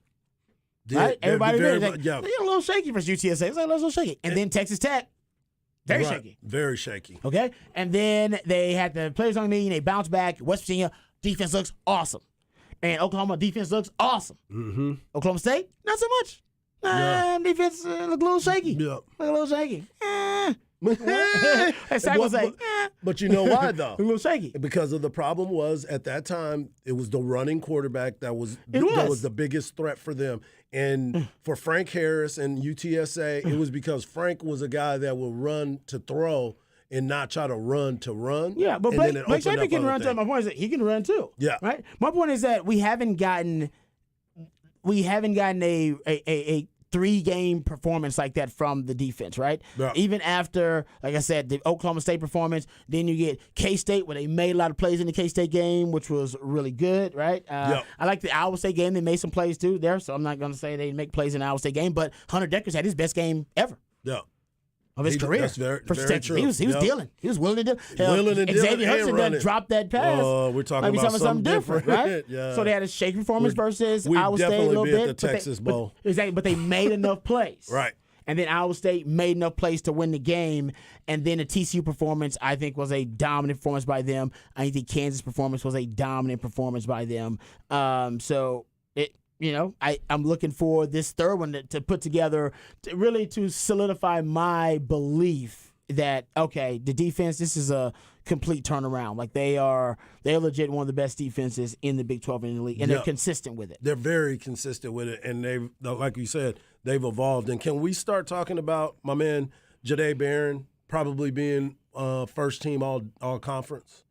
If you go back and look at some of the things that he's done this year, I actually got a chance to talk to your homie, Nathan Vasher, about him today. And I was saying, he said, man, he shoots them gaps. He shoots them. He knows exactly what he's supposed to be doing, and I'm proud of the way that he's grown up quickly, because there were some times that we really didn't know what he was going to be, what he wanted to be. When Texas flipped him from Baylor at the very last minute for him to come here, we were all excited about it, but then the timing and everything that he was going through at that wasn't getting him there. Yeah. Wasn't getting there. And then all of a sudden, boom, and he's always around the ball. Always around the ball. So I'm really excited about the growth and maturation that he's shown this season. But it goes back to your point about this defense. You can see that this defense got better. And what has been the biggest story about the University of Texas? Lack of development. Yeah. We have now seen the fruits of development. These guys got better. They all have gotten. I mean, there's so many different stories of that now. Yeah. Whether you're talking about the D-line or Jalen Ford. I mean, Jalen Ford's going to end up top 3 He's all on my time. list, too, to talk about. Yeah, single season as these single season tackle leaders. I mean, he'll be a top 3. He may end up number 2 depending on how his last few games go and if Texas makes it a Big 12 title game and gives him even more games to play. So I'm with you. Jalen Ford shows a tremendous amount of development, and we've seen it at every level for Texas. So that is probably the most promising thing about this season so far, and why Texas is in a position to still play in the Big 12 title game is because, guys have gotten better. And they're a ranked 4-loss team. Think about that. Yeah, but let's admit the AP just likes Texas. I mean, I think a lot of people do. They like the conversation. They just like Texas. Because Texas has fallen in and out of the AP 4 times now. This is a bad relationship. Man. It's like Taylor Swift songs. Exactly. You know what I'm saying? All them bad relationships. Yeah, come on, man. Snip, snap, snip, snap, snip, snap. Come on, man. I mean, back and forth. Because they're not having them games like TCU where they're having to come back and win. TCU Texas goes in there and wins decisively, and then they lose decisively. Yeah, exactly. Texas is the best. I just don't know what to think of Texas is the best worst team in college football or the worst best team in college football. I don't think we know which one. We don't. That's fair. Depend week to week, it Yeah. changes. But yeah, the AP keeps drinking the Kool-Aid though. They sure do. Every time Texas shows a Little bit really of good life. performance, yeah, the AP's like, "We told y'all they was gonna be good. I told y'all." It's like Longhorn fans are like, When y'all gonna start listening to me? Yeah, they're more optimistic than a lot of Longhorn fans. But I will say that the Longhorns, when they look good, they look real They good. look real good. They I look like that. real good. But when they look bad, sometimes they look real bad. yeah. They look bad. Like Yeah. the TCU, the offense versus TCU looked real bad. Right. All right. What you got coming up in Hard Knock Life? We're going to talk a little bit about Senior Day and what to expect for some of these kids. And do we want some of them back? Not do we want to. Would they like to come back to the University of Texas? That is the $100,000 question, or $250,000, Or depending three, on how depending much on the player. Yeah, depends on the player. All right, we'll come back. We'll get into Hard Knock Life, but before we do that, we got a special. Actually, you got a special treat for you. It is the World Cup, and we got my man Glenn Davis of Soccer Matters to give you a World Cup update.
Hey, what's up, folks? A Lifetime Longhorn Rod Babers here. Time is money, and my friends at Apple Leasing are in the business of saving you both. Apple Leasing has the ability to put you in any make or model vehicle that you want. The professionals over at Apple Leasing can help you get the price you want, the payment you want on the car that you want. And all it takes is one phone call or one click on Apple Leasing's website, and you'll get a quote on any make or model vehicle that you want. They can even give you an estimate on the value of your trade-in right over the phone. Apple Leasing's simple interest, easy lease will make everything real simple for you. It allows you to have a lot more flexibility, which is going to give you more possibilities and options to help you find the vehicle that fits you best, but more importantly, the vehicle that fits your budget best. Inflation is through the roof. It's never been more expensive to buy a new car, buy a used car, buy anything for that matter. So leasing actually makes more sense than ever. You're only paying for the part of the car you're actually using. So call Apple Leasing today at 512-346-9977 and let them see how much money they can save you, because Apple Leasing gets all the same discounts and all the same incentives that the dealers do, except my friends at Apple Leasing, they pass those savings on to you, the customer. So give them a call, 512-346-9977, or visit appleleasing.com. That's appleleasing.com.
Welcome back to our Top of the Charts Tuesday edition of Ball Don't Lie.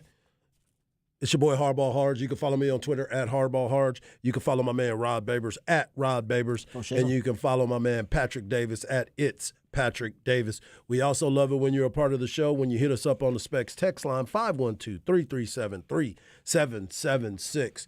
And I know I said this at the last break, that I was not going to talk about Bijan Robinson. But I do have to talk about Bijan Robinson because this is going to play a little bit into the conversation about some of the seniors that have an extra year that they might be able to take a chance on, right? Where they can get here. We've had the people come on for the Texas One Fund, come on and talk to us about raising money and how they're going about it. And a lot of people automatically think that this could be a way to get some of these players to stay for one more year. You know, everybody's always wanting other players to stay, but I get it. It's part of the allure of being a fan and wanting to see the best players stay with your team. But in today's society, it doesn't necessarily mean that the player that you want to stay at your university is going to stay at your university. Yeah. They may take their talents somewhere else because of the NIL deals that are going on, or they may take their chances to the NFL, and that all works out in the right way for most. But I wanted to bring this up only because of Bijan Robinson. I was looking at On3. They have their On3 NIL evaluations, the rankings there, and they said Bijan Robinson, his new evaluation, the Texas running back crossed the 3,000 career yard rushing mark on Saturday. He finished with 243 yards, 4 touchdowns on 25 carries in his win over Kansas. And they said before that Kansas game, he was valued at $1.3 million. After that Kansas game, it jumped up to $1.7 million. So there is value in every single thing that happens. And I know that we could sit here and say, well, if Texas can come up with this amount of money, this will keep them here. And financially, I would say, yeah, a lot of times the money would pay a big part of it. But you also have to look at what the goals are. And I heard this conversation earlier today, and Rod, you've been around the game a lot. You've had all kinds of teammates that their goal was to come to the University of Texas because they wanted to get to the next level. They wanted to go to Georgia, Alabama to get to the next level. It wasn't necessarily I was in love with this school. I just knew that if I went to this school, it would increase my chances of getting to the next level. That's exactly right. So there's a lot of guys that, number one, they don't want to play school. Remember Cardale Jones? He said, I don't want to play school. Hey, so I'm in this situation where you get a chance to go to the next level. So I want to run through a couple names, and if you think, if they were able to come back, would they? Okay. Moro Ojima. Oh, and you know how intelligent this young man is. And if I'm not mistaken, I think he's already graduated. Yeah, he probably has. I think for him, oh, man, I think it would actually depend on the names and, like, this offer that he would get. Because I think he understands he's not going to be drafted really high. And he may not be drafted at all. Correct. He actually may be an undrafted free agent and had to make his way that way into the NFL, which is perfectly fine, Which is perfectly fine. We've had many of Texas players go and do that. Lots of the NFL and now they're starting. Exactly. So that's just that's a path that a lot of guys end up having to take. But if that is the case, you could end up making a lot of money in 1 year here, as opposed to just that 1 year. And still, by the way, that's going to happen for you, that 1 year going to the NFL. But you can make more money at Texas or just as much potentially as you can make in that 1 year trying to make an NFL roster as an undrafted free agent, if that's your path. So I'm just gonna say let's stay on that one. Keandre Colburn. He's gone. Right. Yeah, he's gone. Because now his name has popped up on a lot of lists. And he's creating a lot of noise with the adjustments that he's made and the growth that he's made. But I'm going to go through this list first, and then I want to go back But to I think Coburn also had to be talked into staying this year. I think you're right. right. So Sorry, it'll be Seth. a second year talking him to stay. Yeah. Well, And they told him to come back for show you could be a pass rusher. Yeah. Right. Yeah. And so he made it back. Tivondre Sweat. T. Sweat is one of my favorite players on this team. As soon as he came to the university, I was like, this dude is going to hurt somebody. I think he's gone too. I would agree. Because he's seen. Because there's some NFL scouts out there that love his body. He's Yeah. huge. Yes. He's gargantuan. That's what I'm saying. When I first saw this guy, Yeah. I was like, there's no way in hell this dude is going to be here for 4 years. I'm gonna say gone with him. He is a monster. Just because his body, man. He's one of them guys. Christian Jones, I'm saying, is gone Yeah, because he's I gone. think he's been through, I think he's used up all his Yeah, I time think anyway. He's done anyway. Demo. Yeah. DeMarvin Overshown? Yeah. Yeah, he's gone. Okay. Yeah, he's gone. Deshaun Jameson. He's gone. I think he's gone too. And hell, I wonder how much he played. He played last week, but hell, Terrence Brooks played a lot too. Yep. He might be gone because Yeah. it's like, why am I here when I'm losing some reps to these youngsters already? But I think the reason why he had to I play know he had the last concussion week, thing, yeah, he had to but- deal with that. yeah, Anthony Cook,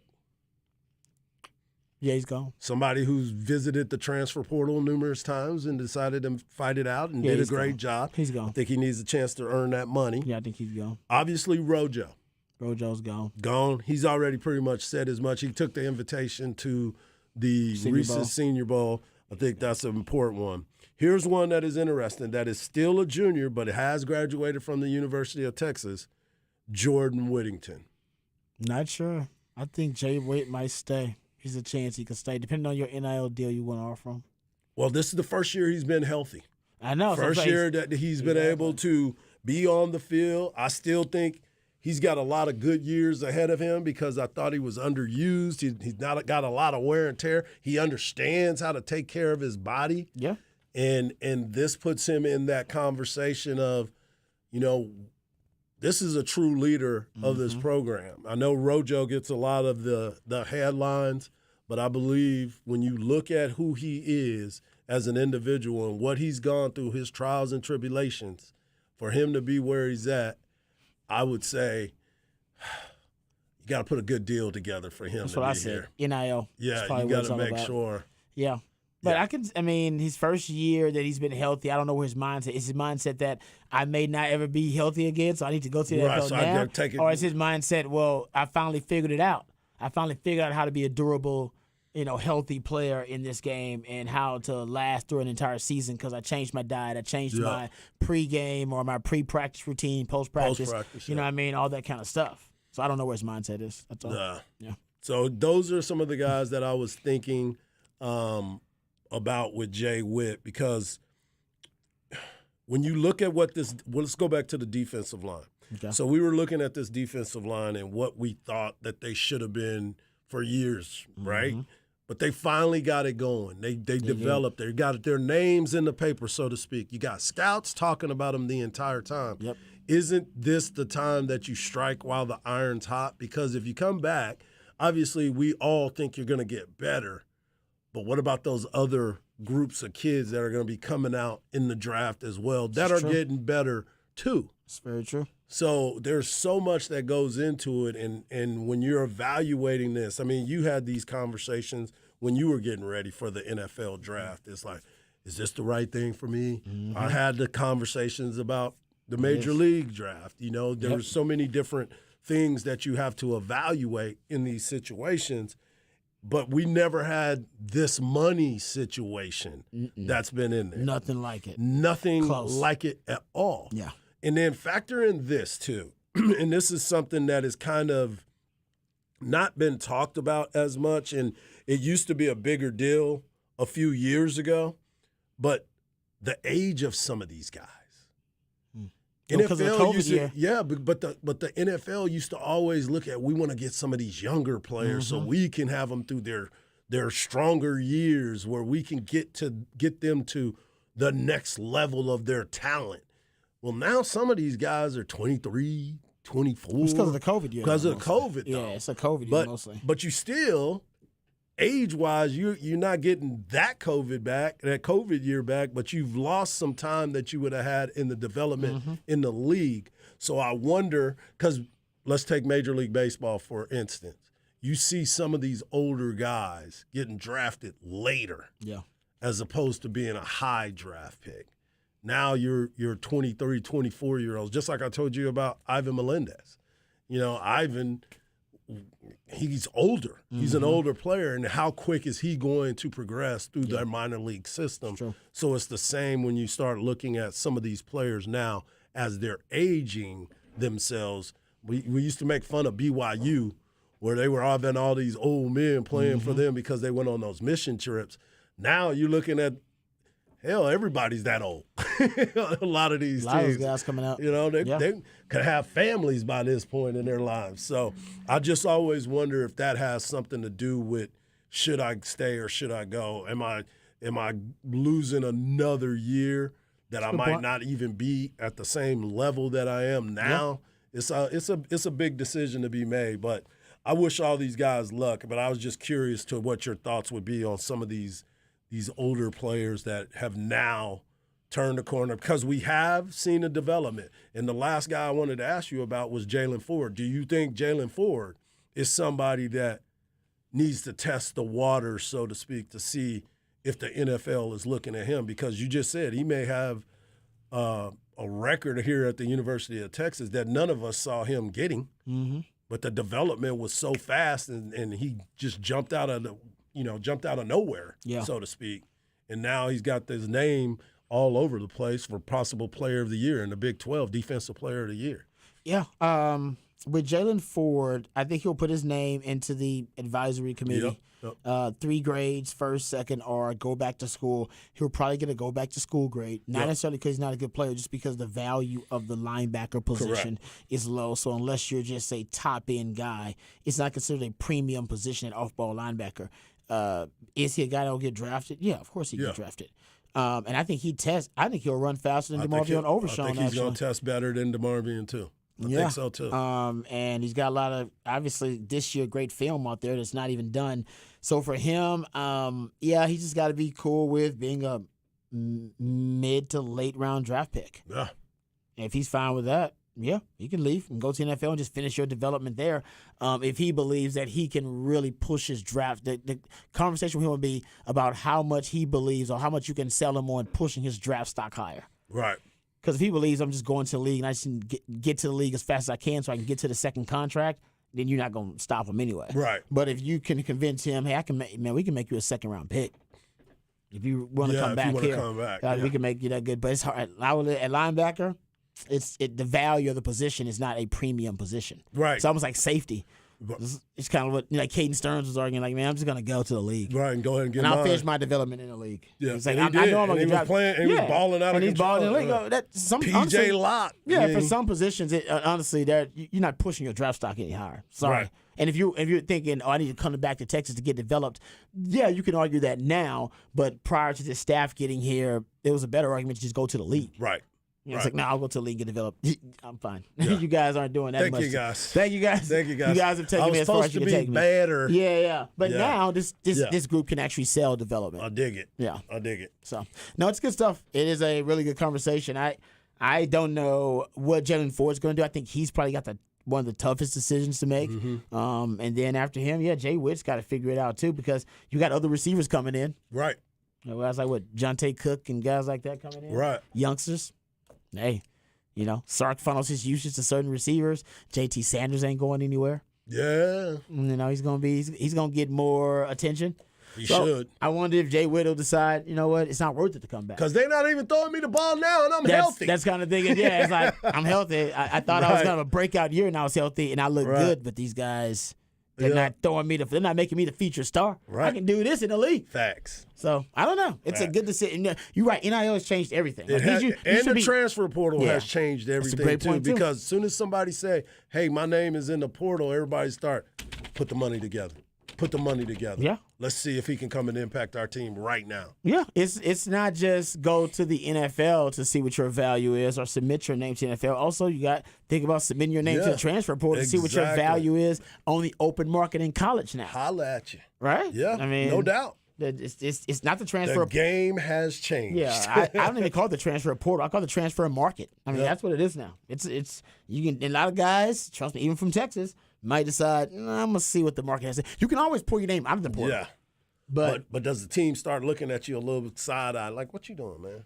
yeah, But it's the market now. I about to say the team needs to the market adjust. now. They need to adjust their expectations because the free market is now has hit college football. So why would you be judging me about trying to get my market value? Y'all should be doing the same damn thing. Yep. I I know. agree. All right, interesting conversation. We'll come back. We'll get to off the record on the other side, right here on Ball Don't Lie on 104.9 The Horn.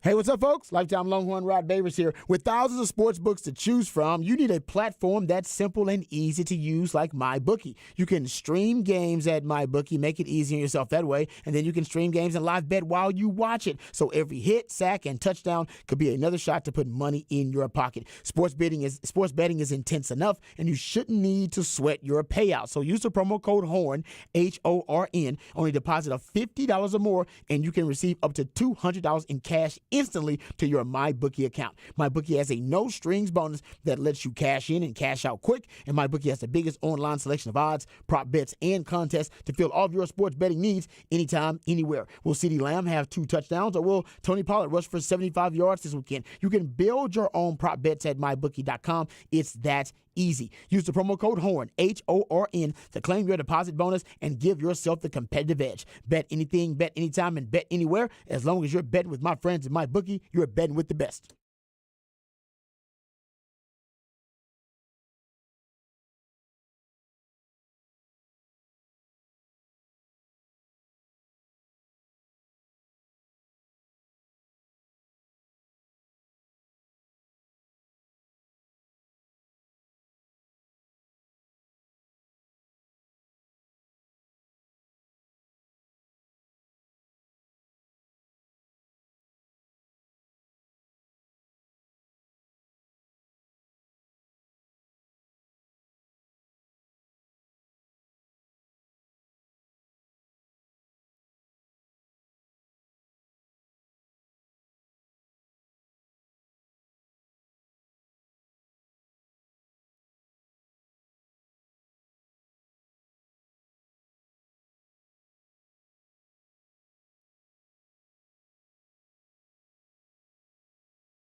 All right, welcome back to Ball Don't Lie right here on 104.9 The Horn. Time for another edition of Off the Record. A couple of stories that I want to hit here. Before we do that, though, I do have a random Thanksgiving-related question for the panel here. Come on.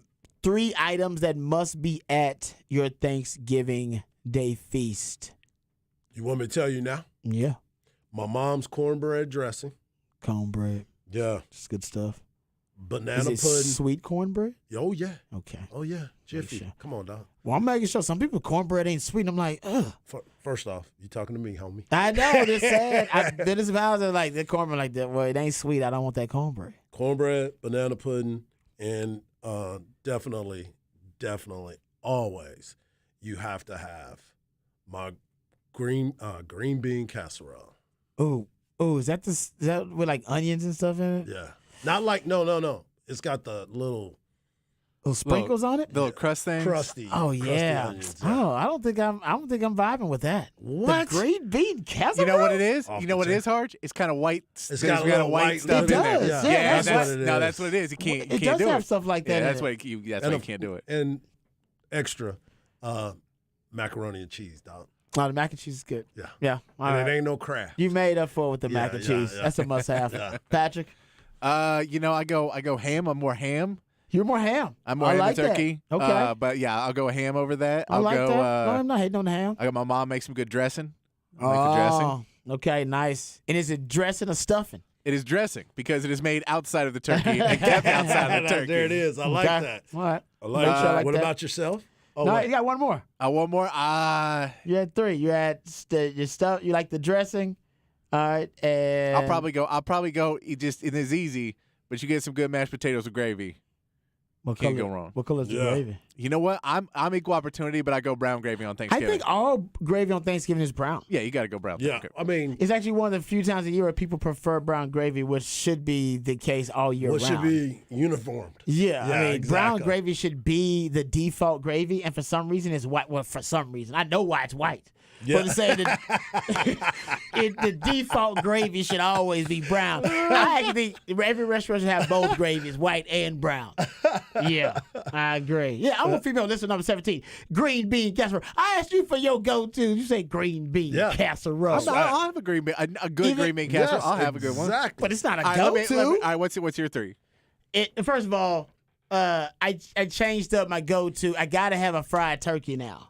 I cannot go Those back are to very good. if you having any type of turkey that's that's That other regular? than fried or that Reggie. Yeah. My You dad. got that Reggie. My Reggie dad. turkey. My dad smokes a turkey every year. Just smoking is good. Yeah, Yeah, my dad just, smokes one. Just don't put it in a damn oven like some You know some what? caveman. You want no bake? You don't want no bake? No, we don't Yeah, want yeah. that baked. No, Okay. we got to smoke it. I'm down with the smoking. That's good. You fry that yard bird. All right. It's got to be different, though. You know what I mean? So we've had fried, man, we probably had fried turkey for now going on 10, 12 years now. Yeah, My family. it is probably pretty longer good. than that. Yeah, so we don't do that. Yeah. Mom and daddy, they are swamp people, so that's a Louisiana thing. My mom does seafood dressing Okay. with shrimp and crawfish, swamp people. And I like that. it is amazing. Okay. Oh, fantastic. So Yeah, that's we do some dressing with some jalapenos and Uh-huh. some spicier peppers in there. Get a little spicy little dressing. Tex-Mex twist Yeah, to yeah. it. Yeah, Yeah, exactly. Yeah, that's so basically, yeah, she does like the swamp people Can I twist put to some it. rotel up in there? And man, we gotta get the mashed potatoes with the brown gravy. That's Yeah. because That's a everything got to Yeah. get sopped up in Yep. some of that gravy. All right, now let me ask you this then. Go ahead. Cranberry sauce. No, Can or never. do you have other Can. Can. It's can always. It's can. I'm trashy with my. Never. Never. You don't like You you don't- don't like fancy cranberry sauce? I don't and like you're cranberry sauce, period. Oh, neither one. Neither. I love the gelatin. Yeah, Like, this that one where The you one that just shakes When the you whole put it out, time. it It just comes out of jiggles. the thing, just jiggles a little bit. Yeah, look like Cardi B out there just shaking. I love that. Yeah, no doubt. Now, someone says white gravy is for chicken fried steak. I agree. Thank you, Nate. Yeah, you don't. Brown gravy. Yeah. So I ain't like you don't like brown gravy because all y'all eating brown gravy for I Thanksgiving. always eat brown gravy. All right. Now, Yeah. I just wanted to know who I Yeah. was working with. It's our first Yeah. Thanksgiving show together. So Yeah, I just want to yeah, make yeah. sure that y'all's passing the test. Green bean casserole, though. Yeah, I'm still in there. No, I'm still in there. man. Yeah, green I'm trying bean to think, casserole. what is my go-to like green vegetable for Definitely down. Thanksgiving. I'm I definitely think, down I think with it is deviled green beans, eggs but for it's not sure. in casserole form. It's just individual green beans. Green beans, you can put some bacon in it. Yes, there you go. There you go. Little bacon, let it simmer. The I like that. casserole. Yeah, Okay, I'm in there. Man, harsh. A lot of your you got your grandmother stuff there. Yeah, wait, what about this one? Deviled eggs? I'm not a deviled eggs. I am a huge deviled egg person. No. I'm not Yes. either. No, I I can't do the love deviled it. eggs. Can't do deviled eggs. Yeah. Man. That's I I heard heard. everybody in the room burping too. Yeah.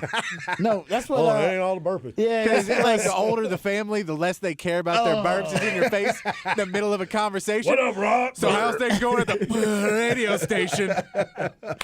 No, Snoop said he eats so many deviled eggs his stomach hurts. So I I'm heard like, him. He said I would I eat them can't to get do sick. that. That's I'm gonna like, be what? the bubble guts waiting to happen. Nah, I'm not a deviled eggs guy. Nope, can't do that. As Nope. my man I'll CB pass on said, I want green beans, potatoes, tomatoes. You name it. that. Well done.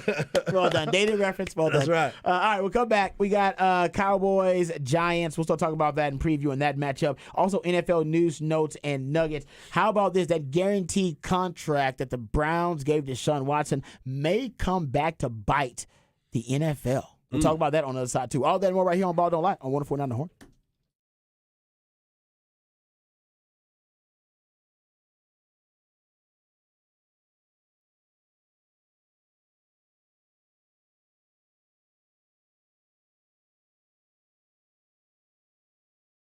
What's up, folks? Welcome back. This is Lifetime Longhorn Rod Babers here. Let me tell you about my friends over at Bud Light because they've done something wonderful, something fantastic. They've partnered with the University of Texas, and now Bud Light is the official domestic beer sponsor of the University of Texas, Texas Exes, Lifetime Longhorns like myself, and the Red River Showdown. So now all you Longhorn fans like myself, when you're cheering on your favorite team, the Longhorns, you can now do it with your favorite beer, Bud Light. Now that is a championship tag team. There's nothing like Bud Light in football, not just Longhorn football, but any football. Your college football Saturdays, your NFL Sundays, Monday night football like last night, even Thursday night football is that much better. As a matter of fact, you may need lots of Bud Light watching Thursday night football. But either way, folks, nothing better than watching America's favorite game with America's favorite beer. Football and Bud Light, that is a championship tag team. So make sure your fridge is stocked up with Bud Light. Make sure you got plenty of it. Turns those good times into great times and the rest of the times into the best of times. That's what I love about Bud Light.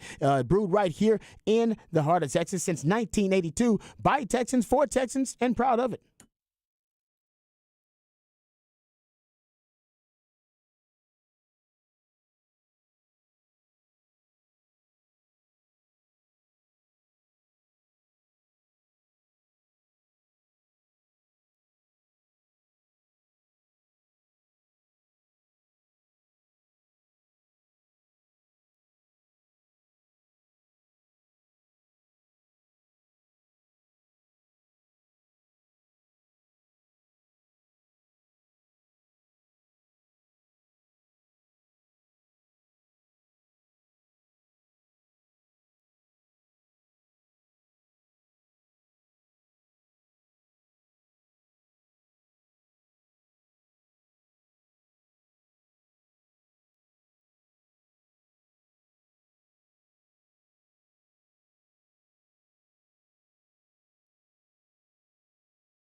All right, welcome back to Ball Don't Lie right here on 104.9 The Horn. Top of the charts Tuesday right here on Ball Don't Lie.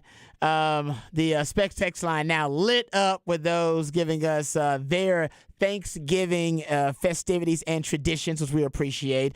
On the top of the charts Tuesday, we played jams that reached the top of the Billboard charts on this day in history. So thanks to my man Patrick for all of his hard work. Also, thanks to you for all your participation. Continue it, please, on the Specs text line 512-337-3776. You also hit us up via Twitter. I'm at Rod Davis in the Twitterverse. My man Harge at Hardball Harge, and the real MVP Patrick Davis at It's Patrick Davis. And Lil Wham there, huh?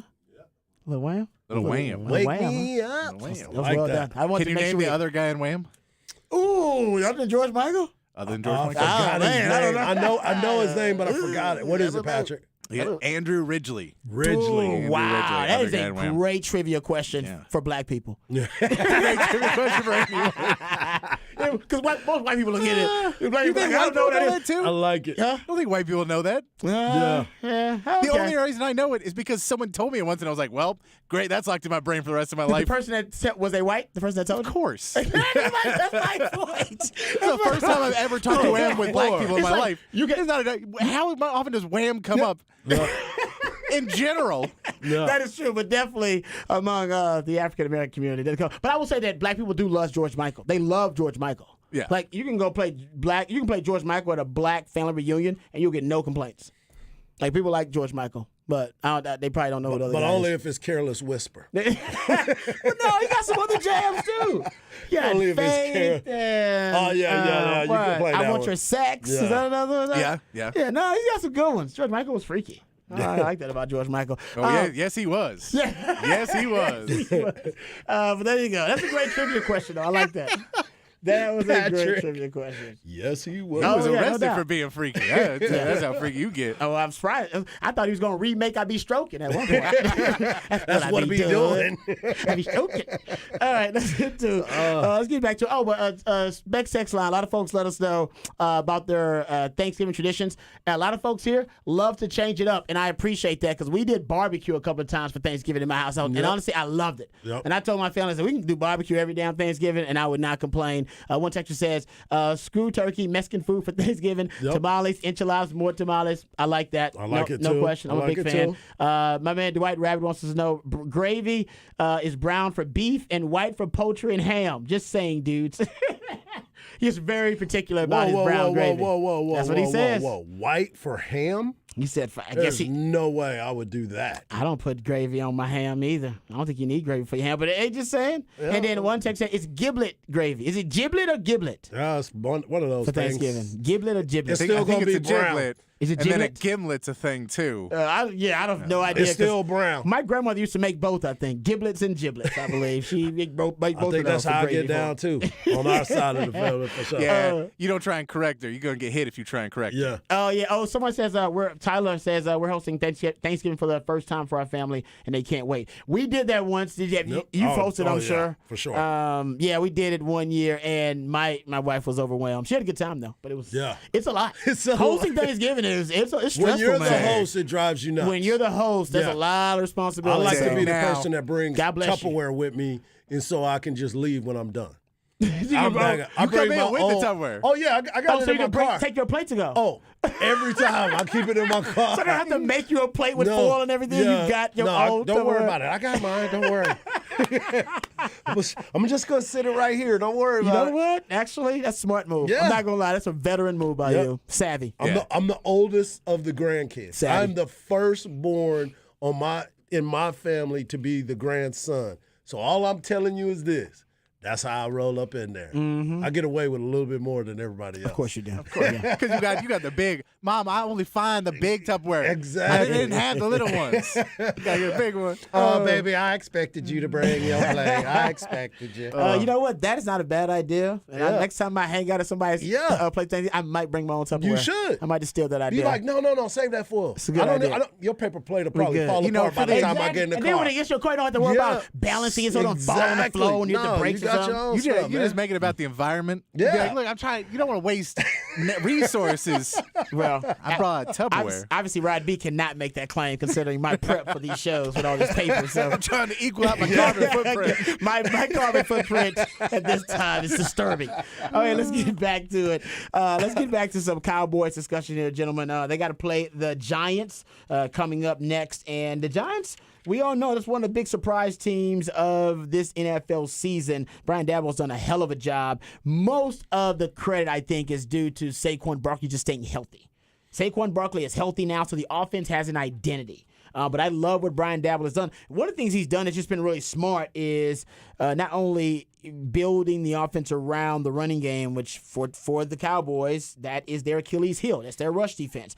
Even though they blew out the Minnesota Vikings and had the best, it was the largest road win for the Cowboys in the history of the franchise and the second largest home loss for the Minnesota Vikings in their history. We talk about an epic, historic blowout. They still didn't really stop the run. They just they separated themselves enough from the Minnesota Vikings where they made their run game irrelevant. Correct. Because they ran out of time and they couldn't focus on running the ball. But Dalvin Cook was running the ball. I mean, Yeah, 11, he was effective. yeah, over He was very over effective. 6.5 yards per carry. He's running the ball. But if the Cowboys offense is going to be functioning like that, Hards, then they can make the opposing team's run game moot and non-factor. And that's why you looked at what Patrick said yesterday was 100% true. When you can take away and you get out in front of them early, you take away the run game. And that's when you can let those savages get loose. Complimentary football. That's exactly right. And like we got a chance to see the Cowboys play complimentary football on all levels. The entire game plan was let's play all together. I want you to have good special teams. I want you to have good defense. I want you to have good offense, and you can win the ball game. And that's exactly what they did. Yeah. No, you're right about that. I'm not going to say it takes that kind of performance to beat the Giants. The Giants are a good team, but they are, I'm not going to call them one-dimensional, but they are unbalanced as a team offensively because they are heavily, heavily reliant on the running game, and they should be. They got Saquon Barkley. He's healthy, and last time he played the Cowboys, he was able to run the football effectively. Now that the Cowboys have been, I guess, they've been exposed as a team that has a weak rush defense, I think the Giants are going to come out and be stubborn. And stubborn and steadfast in their attempts to run the football. So the Cowboys, if you can stop the run, this will be another test for you. You'll be able to beat this Giants team. And I'm going to say you're going to beat them easily, but I think you'll beat them in a commanding fashion.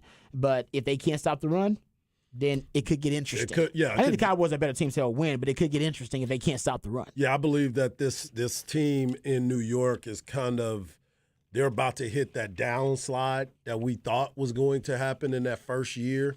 They're dealing with injuries. They don't have a receiving core, so what do the Cowboys have to do? They just lost another receiver, Wan'Dale Robinson. Yeah, and they just waived him. And they traded Kadarius Toney. And they lost another wide receiver with a torn ACL on Sunday. Yeah. So they're very thin. So what do? We load up to take away the running game, and now you become one-handed. But the running game is also complementary to Daniel Jones as well, because Daniel Jones provides that ability to run. I think they're going to end up using him like the Bears are using Justin Fields. Now, he's not that electric on the ground, but he is electric enough to be able to move the football.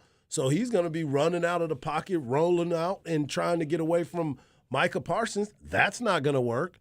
So how are they going to be able to be effective this week? The only way they can be effective truly is by consistently running the football against the Cowboys. Remember, try to take that clock away. Yeah, exactly. First of all, I don't have to worry about the Cowboys offense if I can just keep them off the field. It's complimentary football. But also, if you run the football, remember I talked about this last week, you actually take their best player on defense away. You take Micah Parsons out of it. You actually turn him into more of a liability. Remember, they're trying to play him situationally too because he's dealing with multiple injuries, and they don't want to overexpose him. They don't want to overuse him. So they're trying to be strategic in how they use Micah Parsons. You can watch him coming off the field on certain downs, depending on the situation. So if I'm the Giants, to make him a liability potentially, you want to run the rock. Stay away from predictable pass situations. And also, their other player, Trevon Diggs, you make him less of a factor. Now, they don't even have a number one wide receiver, so I don't know if Trevon Diggs even has an assignment versus the Giants. I hope he don't get bored over there. Yeah, exactly. You know He might be. I hope he doesn't get have, bored. Yeah, but then you don't have to worry about the pass defense, which, by the way,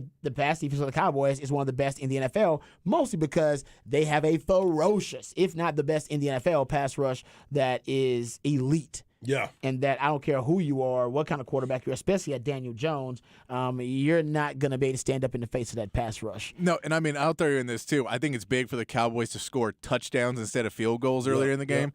Because I think even if the Giants are able to come out and start playing and get the ball downfield and run the ball with some success, they're still going to have problems when you get in the red zone. Yeah. It's just standard, and that's a thing where they're not as good at it. So if you go, okay, well now we both score on our first two possessions, and it's 14-6. Now we score another touchdown, all of a sudden they can't keep running the ball. Right.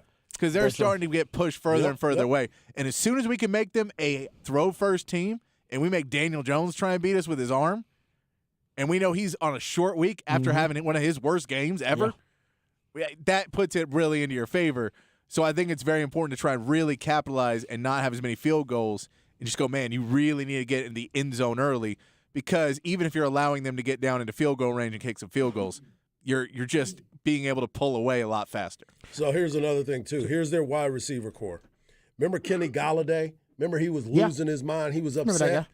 He's now back to their number one, I guess you would say. Okay. You know who would be their number two? David Seals V. Remember him? Wide receiver that played at West Virginia. Wow. He would be the other wide receiver. Man, yeah. It's been a while. And then the last one, Darius Slayton. Oh, I remember Darius That Slayton. would be the three wide receivers that they have left that actually had some time. Oh, yeah, by the way, they also signed former Texas Longhorn Marcus Johnson. He is on the field as well. So undrafted free agent. Yep. Still in the league. He's Yeah. been doing it for a while. Good, kudos to him for being able to stick it out. But he's been in there since what? 2016. Wasn't man, I hate that. Wasn't Colin Johnson like on Remember he on tore the his team and Achilles. He's on the IR now? Yeah, because he tore his Man, Achilles. he'd He was the number one. He was the one that was killing it. That was he'd be starting right now, Yeah. like, and getting a ton of usage too. For That's sure. Unfortunate. Yeah. But anyway, getting back to it, I totally agree with what my man Patrick was saying. I wonder if the Cowboys will try to bake in some more creative concepts early on to try to distance themselves from teams, because it does work in their favor to have a lead with the style of play that they want to execute. They get a lead there, and then other teams have to play from a situation where they're desperate and they're playing from behind. They're trying to come back. They'll more than likely not abandon the run, but they're less likely to run the football. Yeah. And then you have to worry about them trying to exploit the weakness of the Cowboys. Then they're playing right into the Cowboys' hands. Yeah. Well, and I mean, a lot of it comes down to trying to do what you did last week of creating space for a Micah Parsons or creating space for, but not throwing hard passes, not throwing the 30, 40-yard bombs to try and get it downfield and get a big play. Go, let's just create it, because even if we're not getting a big play out of it, we get 6-7 yards. And if we can consistently get 6-7 yards, we can get in the red zone, we can get in the end zone. Yeah. But if we're taking big shots, that's where we get behind the chain. We get behind the chains. We get behind it, and it's 2nd and 10, and we throw another one, and now it's 3rd and 10, and we got to throw. They know we're coming at them, and now we got to kick a field goal. If you can stay out of that early, and then once you get into the game, you can try and do that more. But in the first 2 or 3 drives, just keep it real simple. It's a Thursday game. It's a short week. Just keep it simple early, and then you can try and space it out a little bit more the further you get into the game, but making sure you don't get behind. One thing we don't talk enough, and I agree with you about that. The Cowboys getting from behind, and they break your rule hard. You've been talking about of more than 30 passing attempts per Yeah. Dak. That's when you get into danger That's zone. when I start getting nervous. That's in danger nervous. zone. It's like, you keep him under 30. That's usually ideal, and he was exactly that. Versus he was under 30, only 25 attempts versus Minnesota, and he was superb. 22 of 25. One of his, I think it's the second highest completion percentage of his career, actually. But one thing we haven't talked enough about, we talked about it a little bit last week, and a little bit yesterday, actually, too. Cowboys special teams needs to get a lot more props. They have actually been an unbelievable special team unit. We talk about the defense all the time and how great they've been at rushing the passer. Talk about the offense and them becoming one of the better run-oriented offenses in the NFL. As a matter of fact, I went and looked at net points just recently. So to give the Cowboys a little bit more props, if you just look at net points, total points scored versus total points allowed, Cowboys lead the NFC in net points right now. Man. They lead the NFC in net points above the 49ers or the Eagles or anybody else because, I mean, that says a lot. I think the 49ers will be obviously in that conversation, so will the Eagles. For sure. But, man, that just shows you the Cowboys are a lot better than people want to give them credit for, but that 37-point blowout helps too. But I digress. Getting back to – if you listen to Michael Irvin, he getting all the credit. Michael Irvin is like – he telling everybody who wants to listen to them Cowboys. Yeah, Michael, I'll admit, nobody's been screaming louder about the Cowboys, even when they've been bad, than Michael Irvin. That's for sure. He's consistent. But the special teams, man, it's been amazing. Dorrance Armstrong and C.J. Godwin and Luke Gifford are the best coverage specialists in the NFL. Kevontae Turpin is a magnificent returner. We talked about Brett Maher and what he did most recently, but even in that game versus Minnesota, 27, 53, 50, 60-yard field goals. He's now got 7 50-plus yard field goals this season. I mean, that's just crazy. He's 4-4 from 59-plus yards. And Brian Anger actually has been punting like a Pro Bowler.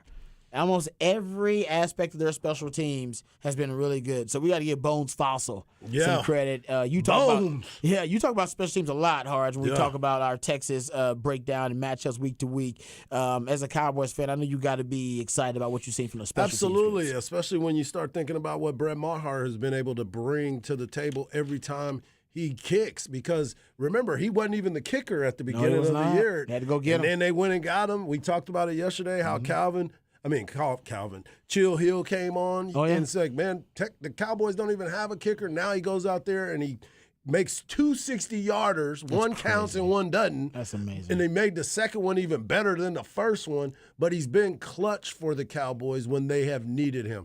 I've been impressed with the way that they've gone about their business. And then you also got to look at what Turpin has done his thing on there.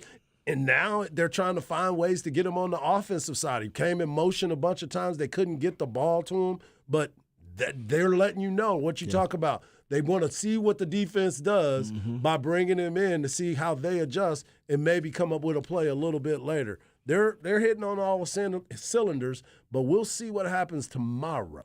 Yeah. I mean on Thursday. Yeah. Got to be able to short week, baby. Short week. Yeah, short week's about coaching, right? Because everybody's worn out. You're not putting a ton of practice time in. Guys are going to practice, but they're mostly walkthroughs. You're not putting pads on and having a real physical practice or anything like that on a short week at the NFL, especially at this stage in the season. So it'll be more about the mental preparation and mental reps for the Cowboys, and a ton that's about coaching and the game plan. You got a short week to do it, short week to install the game plan, so you're not trying to do too many elaborate concepts, bringing too many new concepts to the table. This game is about your identity and what you're comfortable doing. And that will probably be most of the install for both of the teams.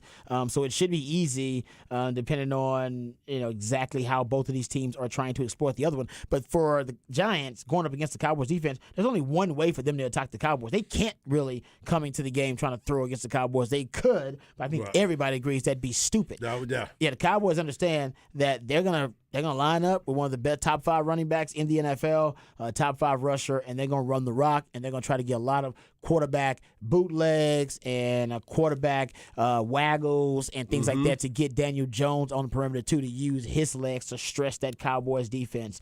And the Cowboys have to be ready for that. They have to be ready. They got to be ready for that. I think they will be, though. I do too. Yeah, the Philadelphia Eagles, that's going to be the test because they are a balanced offense that can throw as well as run the football. The Giants. And they can run with their quarterback. The Giants can run with their quarterback and they can run the ball, but they can't really hurt you with a passing game. No. They don't really have an efficient, effective passing game. So that's the difference. So Cowboys shouldn't be in too much trouble versus the Giants. I agree with Patrick, too, though. Early on, and you'd love to get a lead early on. Now the Cowboys' recipe, I think, will depend largely on what Patrick talks about. Getting that lead early on, then it sets the table and it puts them in a situation of desperation. Yeah. Where they feel like, all right, man, we run out of time. Feel like Right. you run out of time, you're going to throw the football rather than run the football. Oof. Yeah. Come on And now. then that's the recipe for disaster for any team going up against the Cowboys. Yeah. All right, we got Raj Round the Day coming up, and I want to talk about Texas versus Baylor. So we'll get back to Come the on, Texas-Baylor conversation, talk about how the Longhorns can put it on the Baylor Bears and give themselves a chance, just a chance. So you're saying there's a chance. There's a slight one to play in the Big 12 title game. We'll talk about that and more right here on Ball Don't Lie on 104.9 The Horn.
All right, welcome back to Raj Rant of the Day right here on Ball Don't Lie. I want to get back into the Texas-Baylor matchup coming up this weekend. And, of course, just a heads-up reminder, it will be out at Bevo Boulevard at 7 a.m. It's going to be early. It's going to be really early. We'll be out there at 7 a.m.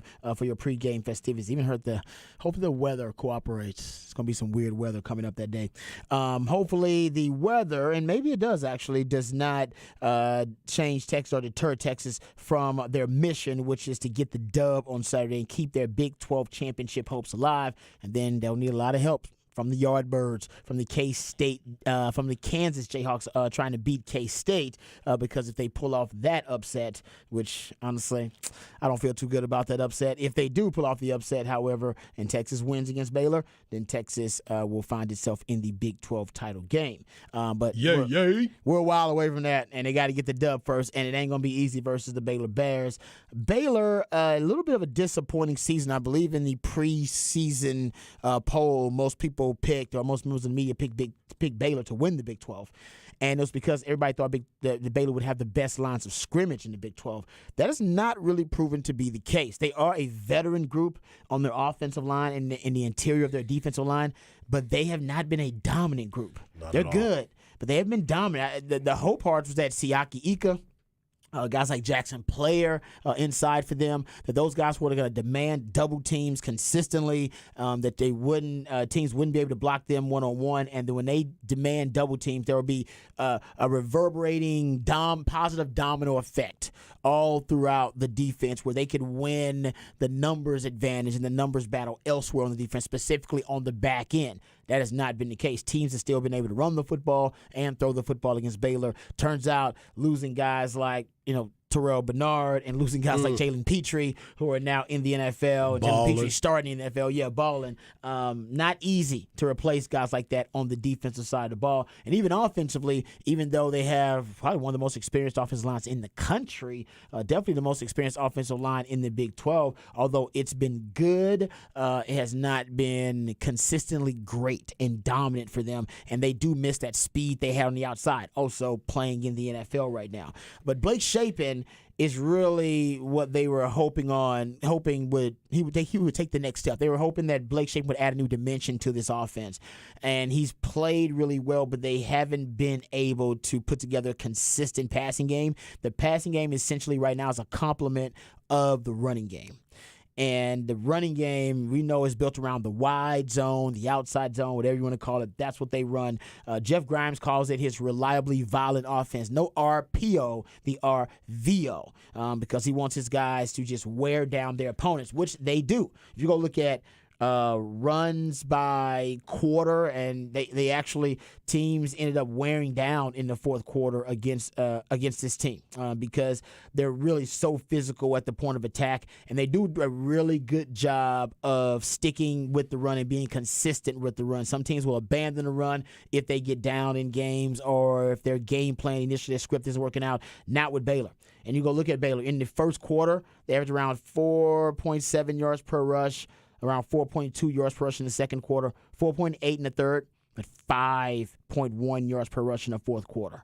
They're hoping that they can just wear you down with time, which is why they remain consistent, because they're hoping that, remember my theory about the running game being body blows? That's what Baylor believes. They're body blows. And you're not going to knock somebody out with a body blow in the first quarter, in the first half, or in those early rounds. Those things, it's a totality of those body blows that will add up over time. And in the fourth quarter, teams, that's when they're most susceptible and they're most vulnerable to those runs, because that's when they're averaging their biggest yards per clip is in the fourth quarter. I don't think that's a coincidence. And their second most effective yards per clip is in the third quarter. It is not a coincidence. So what you want to watch versus Texas, yes, Texas could have success early on, but if Texas isn't blowing out Baylor and they don't separate, kind of how my man Patrick was talking about with the Dallas Cowboys, it'd be great that opening script for Sark could give them an early lead and a double-digit lead and force Baylor into a situation where they're desperate, where they feel like, man, this game could get away from us. And if they feel like it could get away from them, they might get away from the run and put this game in Blake Shapen's hands, and that's where you want it. And here's the thing about Blake Shapen, and I was going back and looking at some of the kind of deep dive analytical stats about Baylor. First down is where I think this game is going to be won. I know most people talk about third down, third and long. I talk about being the money downs, the fourth down being the money downs, and that is true. But the reason first down is so crucial with Baylor is because even though they are really, like I said, they're an adamant running team. They're stubborn about how they want to run the football. They average their fewest yards per carry on first down. And it makes perfect sense because on first down, everybody's stacking the box. It's your standard rundown, the most predictable rundown for most teams. So it's pretty easy. We know we got to stop the run, so the run fits are pretty sound because there's less responsibility in coverage. This is why a lot of teams like to break tendency and throw the football on first down. This is my concern with Texas Baylor. does that a lot. Texas does. Sark loves to throw the football on first down. Yes, he does. He does. He's a big first down pass rate guy. Yep. And I think in this game, and I went back and looked at it, so they run the ball on first down traditionally. They run the ball probably 60% of the time on first down. But if you go look at a lot of their chunky yardage plays have also come on first down because they know everybody's stacking the box on first down, which is why they average 4.6 yards per rush on first down, 4.9 on second down, 4.8 on third down. Now, they average, I think, 4.7 yards as a team, but on first down, they're predictable running down. At times, that's when they get their play-action pass game going, and they want to get chunk yards downfield. They know you are probably selling out to stop the run. They're going to lure you to sleep with the run game over time, and also they know that's their biggest tendency indicator, if you will. They're going to run the ball on first down. So for Texas, watch the RPO game on first down and watch the play-action pass chunk yardage shots on first down. They know that's probably where they're more than likely to get one-on-one coverage on the outside from their opponent because everybody's going to be selling to stop the run. And I went and looked at their the play-action pass touchdown to interception ratio. My man Jeff Howard, we were talking about this on Longhorn Blitz, so I'll give him some props. He's got 14 touchdowns passing. 11 of them have come on play-action passes. He wants to chunk the play-action pass is where it's at for them because they built so much around their wide zone running game. Exactly. Only 2 interceptions there. He's averaging 9.2 yards per attempt on play-action passes. So what you're going to get heavy run action on first down, and they may do it early. They may try to catch Texas slipping up because Texas has a really good rush defense, probably one of the best in the country, top 30 rush defense, and it's because they're really sound fundamentally up front, but also Texas is – they're a fast flow football team. Yep. They go fast to the football. So if Baylor early on wants to catch Texas off guard, watch the misdirection early on. That usually comes with the play action, the bootleg action, the waggle action with Blake Shapen, and then him taking shots downfield with that too. That's what I would watch if I was Texas. Like I say, 11 of his 14 touchdowns come on play action pass, 9.2 yards per attempt, and he's going to attack the middle of the field, 0 to 19 yards. Between the numbers. Guaranteed. He likes to attack there too. 50% of his completions and over 52%, nearly 52%, I should say, of his yards between the numbers from 0 to 19 yards off the line of scrimmage. And you go look at, I think, his total yardage that he's thrown, I think it's over 1,200 of his 2,423 passing yards have come exactly right there in the middle, what I'm talking about. So, and that's where Texas has unfortunately been weakest in pass coverage or most vulnerable. Texas has allowed teams to average 8.5 yards per attempt, throwing right there, 0 to 19 yards in between the numbers. 8 touchdowns. They have gotten their hands on some interceptions, though. They got 5 interceptions. That's kind of been a saving grace. But Texas can be exploited right there in that spot. I think they'll have a plan ready for it. Expect Texas to play a lot of hole player. Man coverage, but have a hole player right there in the middle. And just in case Baylor wants to attack them where they've been weakest in pass coverage. So do you think when you say the hole player, is that something that is considered a spy? Yeah. Or is that somebody? It's basically a spy. And he can spy Shapen too. He can basically play hole player and spy Shapen. If Shapen's savvy enough to be able to manipulate that guy with his eyes and then try to draw him in and then throw it behind him, you can adjust. I don't think Shapen's making those kind of decisions right now. From what I watch, he's making good decisions with the football, but he's not savvy enough like Mahomes, not trying to manipulate guys with his eyes and then throw behind them. He's not doing things of that sophistication just yet. So I think you can just work with a whole player inside, and their wide receivers don't scare me.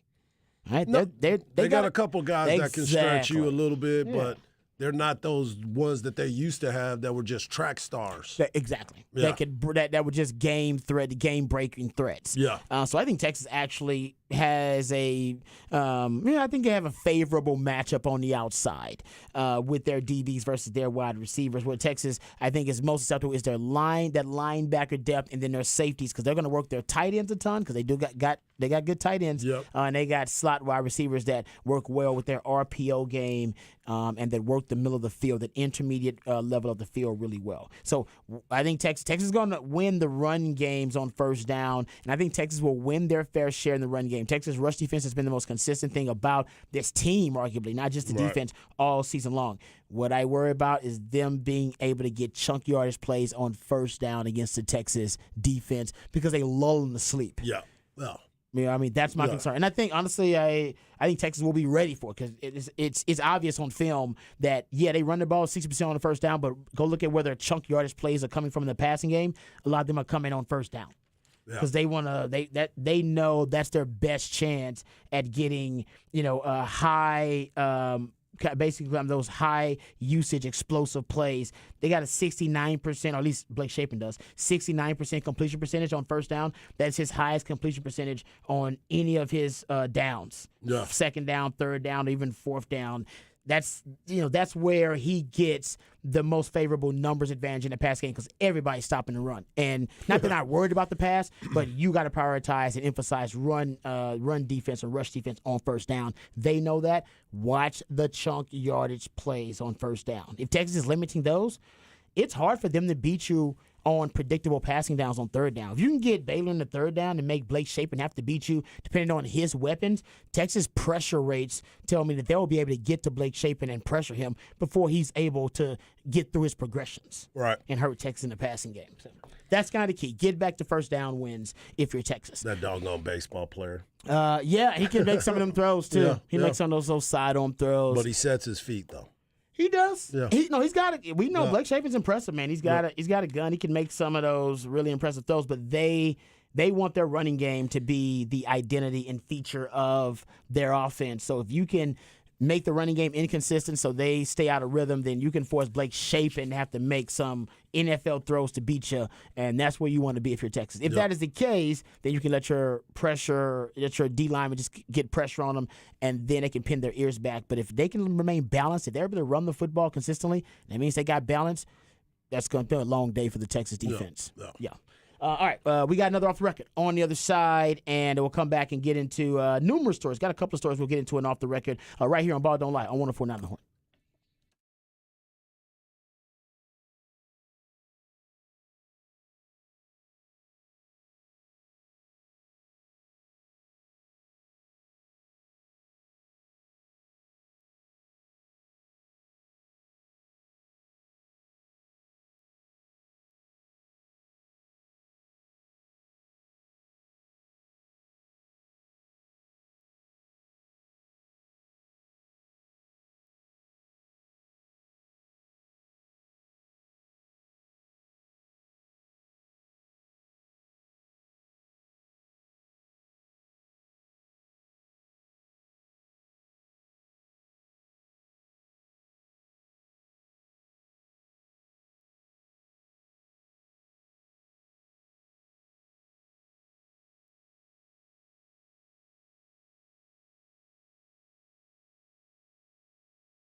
Welcome back to Ball Don't Lie right here on 104.9 The Horn. Top of the charts Tuesday right here on Ball Don't Lie.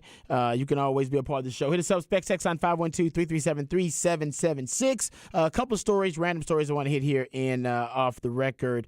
Now it seems like it's become more official that Larsa Pippen, ex-wife of Scottie Pippen, is indeed dating Marcus Jordan, Michael Jordan's son. They were spotted actually recently at a sporting event, Chargers game actually they were spotted at on Sunday.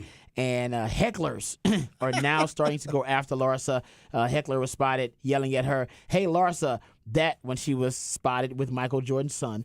"Hey, Larsa, that's what you're doing," the fan said. "You're with the boy, Mike's son. You a cold MFer, ain't you? You're cold as an MFer, homie." Now, this was called on video and went viral. Yeah, I mean, so this is no longer a stunt. Is this real? I thought This it was is just, real. No, I knew it was they actually did something, but are they dating now? That I thought they were seems just to gonna be. bang it out and then for the headlines. Sometimes it's you continue those headlines to go. I thought she just wanted to go viral. Well, she's been viral. That Well, has yeah, I know, nothing to but- do. That she stays in viral. She's like, what's her lifetime Longhorn? Tristan Thompson. Yeah, She's that viral. she's that viral. She is that viral. Oh, well, Yeah. that's more of a virus. Yeah. Viral. Yeah. But I don't know. Is Michael Jordan forcing his son to keep banging it out with Larsa? I don't To- know. I think he may have humiliate started it. I don't know. Scottie? I don't know if you have to force him to keep doing it. Well, 'cause- okay, not force him, but and compel him, influence him to do so. Like, hey man, you need to Like, keep hey, that man, I thing need you. going. I want Scotty humiliated. I want you basically to get engaged to her and then leave her at the All altar. right, wait. kind of I'm going stuff. to throw an alternate theory out there now. Go give it to I him. know where That this is going. I She think. just wants to be with MJ. And that's the whole reason she was with Scotty, because she's like, you Michael's right hand man. And then they had a falling out. And she's like, I'm done with you. I'm going to go with his son. I'm going to get closer to Michael. Wow. I don't think any of that's true, but I like the theory. I love that theory. That's a sick, twisted, demented theory, and I'm all here for it. Because you're right. You're right. I mean, that would get her closer to Michael. Yeah. Oh, man. Yeah. Ugh. The son and the father too.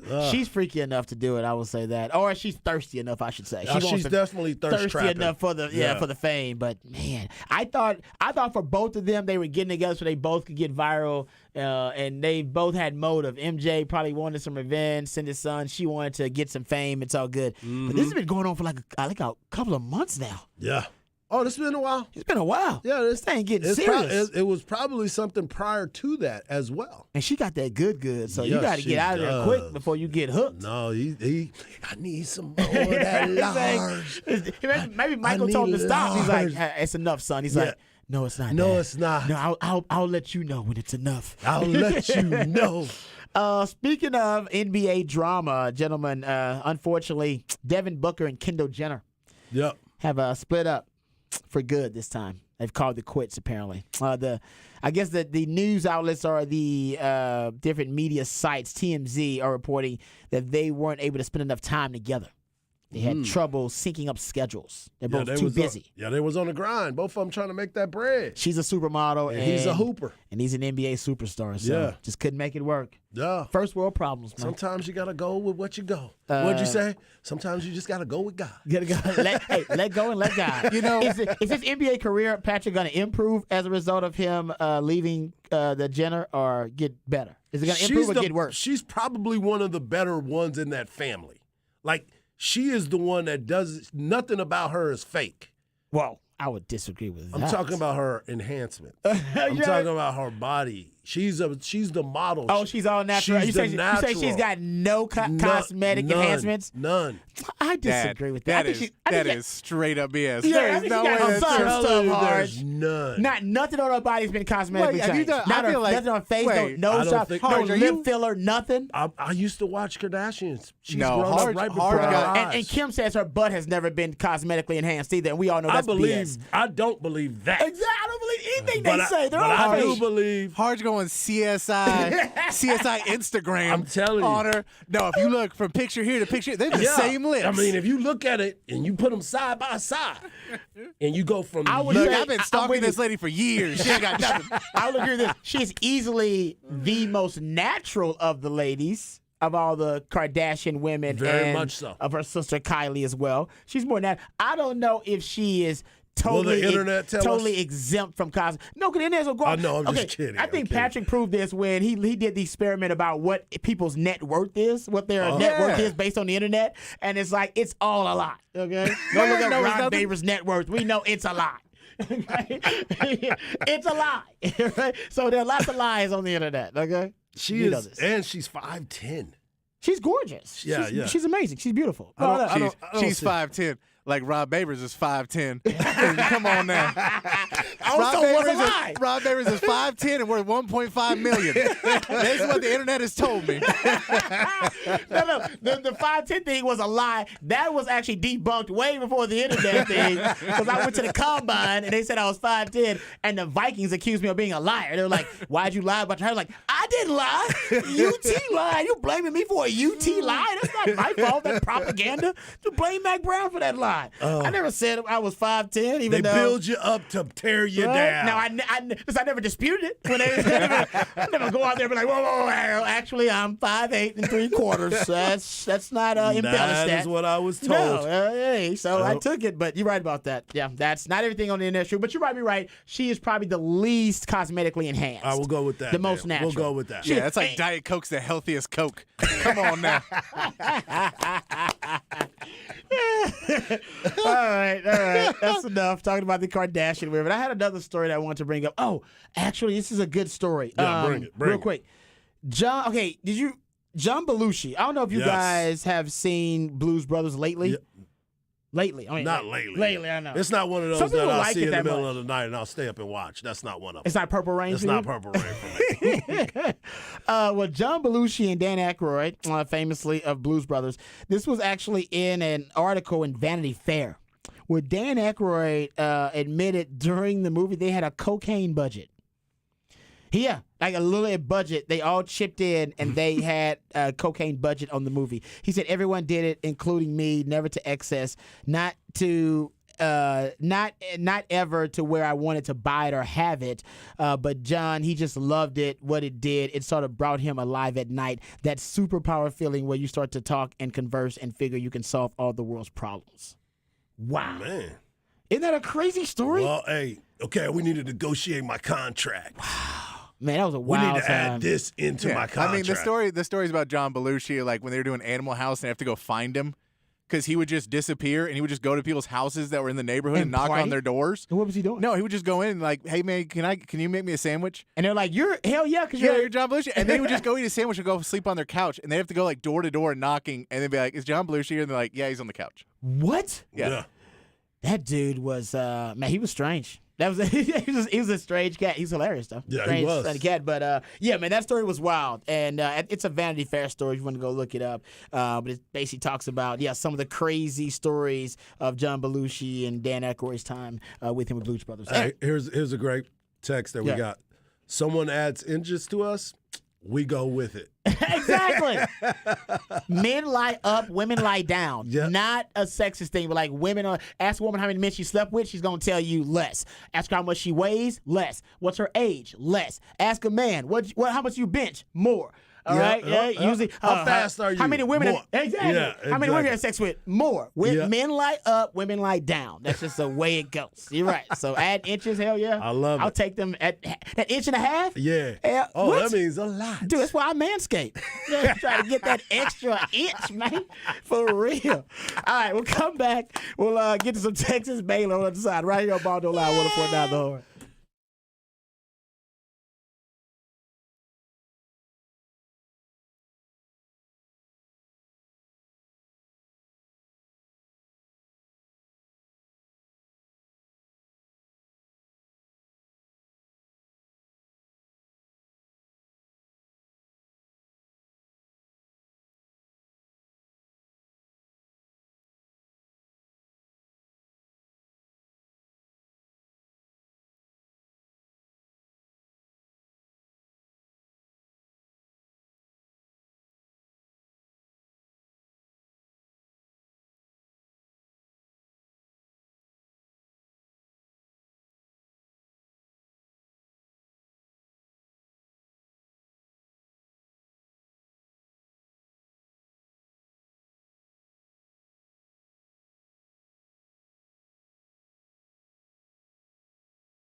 Welcome back to Ball Don't Lie right here on 104.9 The Horn. It is a Top of the Charts Tuesday. We play jams that reach the top of the Billboard charts on this day in history. And Patrick always doing a good job for us, so we appreciate his efforts. Also appreciate your efforts and your participation on the Specs text line 512-337-3776. You also can hit us up via Twitter. I'm at Rod Babers in the Twitterverse, my man Harge at Hardball Harge in the Twitterverse, and my man Patrick Davis at It's Patrick Davis in the Twitterverse. Okay, before we get to the Texas Baylor preview, we get to breaking that down just a little bit more. It is basically kind of the holiday edition of the show because we got 2 more shows left. It's actually my last show of the week, and then I'll start my holiday festivities. But I will be back Friday for the pregame starting at 7 a.m. bright and early. Kegs and Eggs before that Texas Baylor matchup, which we'll get to previewing here momentarily. But we're talking to the breaks, and Patrick brought up a really good point. First of all, you brought up a point that if you're a fan of one of the great holiday comedies, you'll like this news. Yes. And what is the news? The news is that Planes, Trains, and Automobiles has a new release, a new 4K release coming out, and it includes like an extra hour of deleted scenes. Hour? Like it's 50 minutes to an hour of deleted scenes. Whoa. What John Candy and Steve Martin just... Is that in the movie, or is that separate, like you used to watch deleted scenes Yeah, separate? no, or do like they have incorporate on them in there's the movie? No, there's an extra thing where you can just go in and click in there. Okay. Like if you've never seen the Spinal Tap DVD is always the best because Spinal Tap DVD has the whole movie.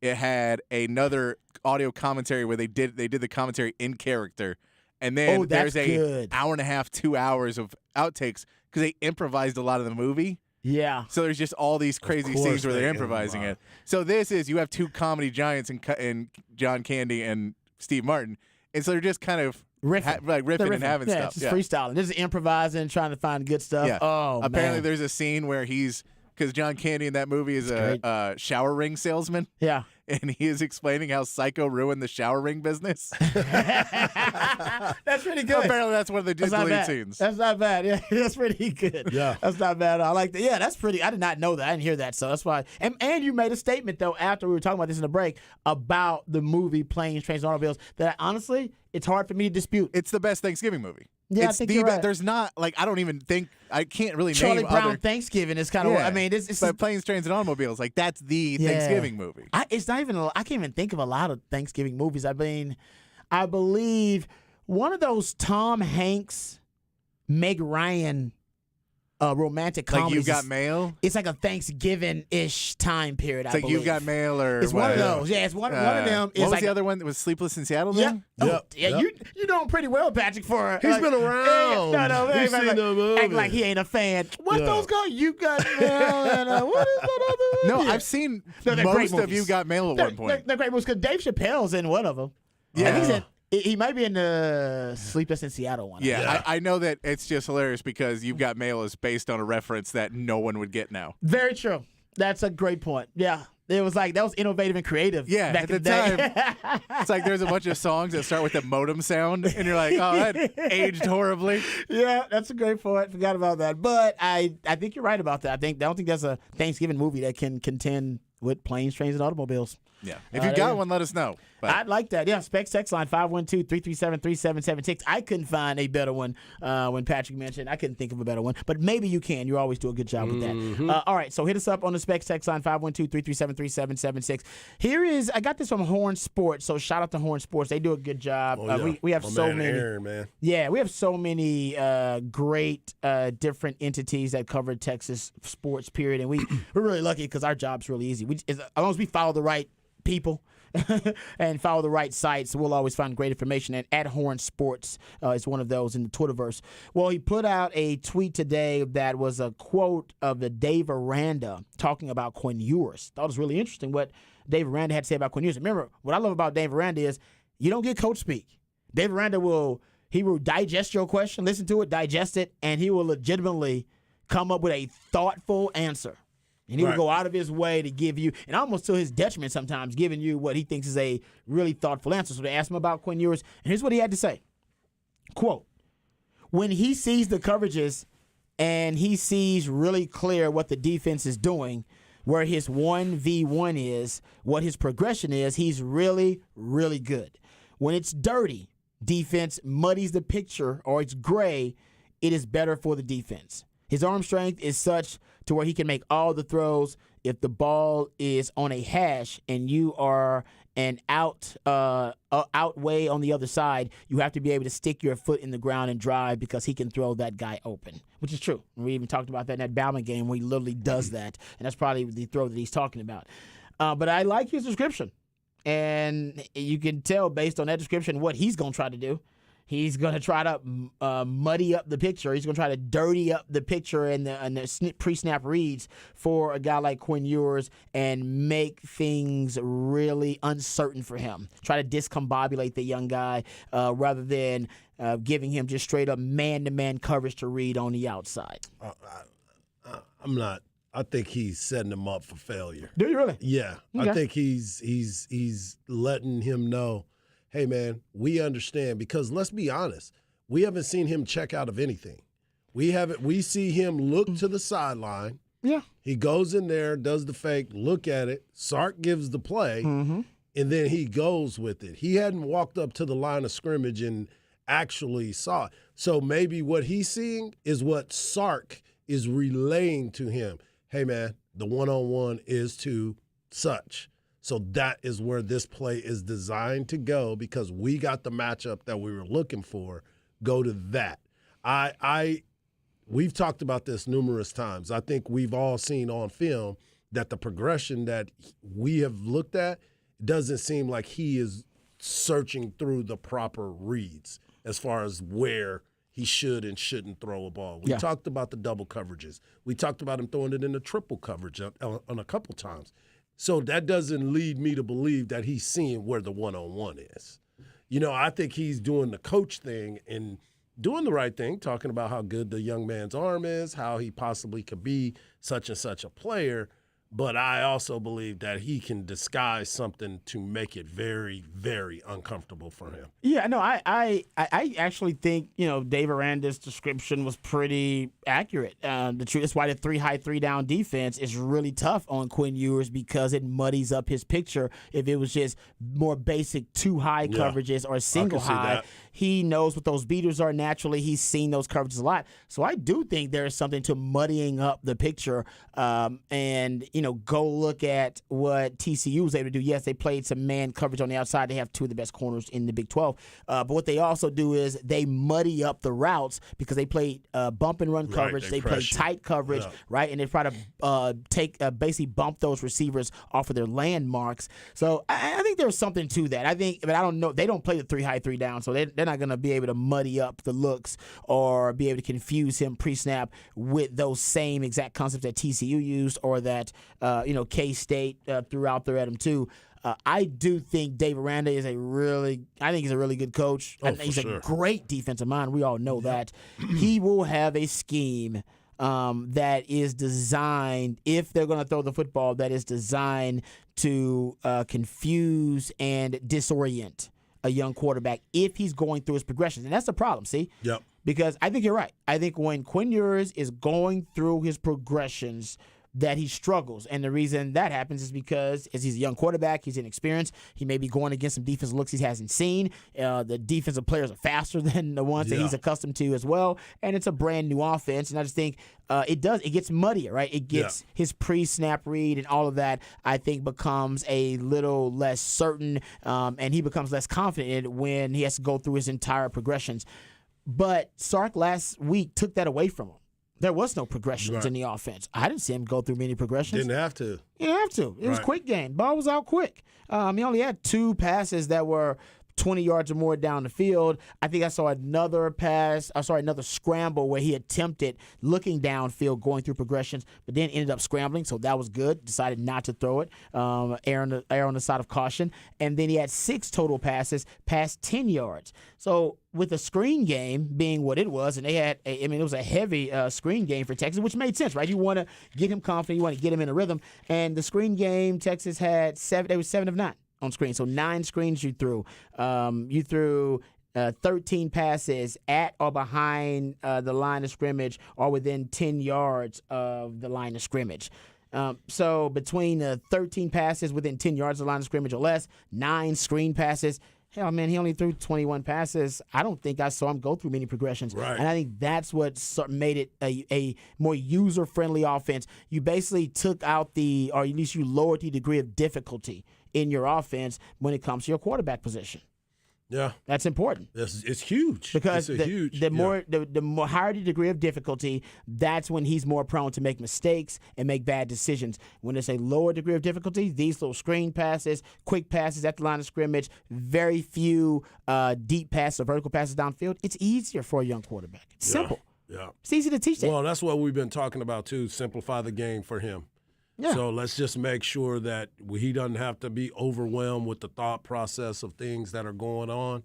We see it, we call it. Yeah. And that's the only thing that I'm like, well, we've seen it enough that we've been around the game plenty to watch him every game.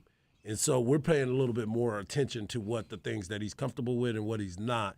And you're right, the 3 high was a big part of the conversation and where things start to really go at him. You talked about the Alabama game. Nick Saban thought his corners were better. He did. So he challenged him. And so that was easier for him. That's why he could go deep every single play. Yeah. Because they were like, oh, I think X-Man can beat him. Ate him up. Jatavian Sanders was starting to flex a little bit. So now that the defensive have tried to change things up on him, it's a little bit different than what he was used to seeing. That's a good point about the Alabama game. I remember in Alabama was like, well, if he's supposed to be as good as everybody says, he's got the golden arm, then show me. Yeah. And he did. Yeah, I mean, if he'd have stayed healthy, he'd probably end up beating Alabama in that game. Hudson Card on one damn leg and damn near beat Alabama in that game. So I agree with you on that point, too. But I thought it was interesting that Dave Aranda, kind of threw out there his evaluation analysis of Quinn Ewers. I believe that you'll have a similar game, especially if the weather doesn't cooperate, which I think now we're seeing it's going to rain on that Friday. We just don't know at what point when the day it's going to rain, but you're talking about 50, 60% chance it's going to rain.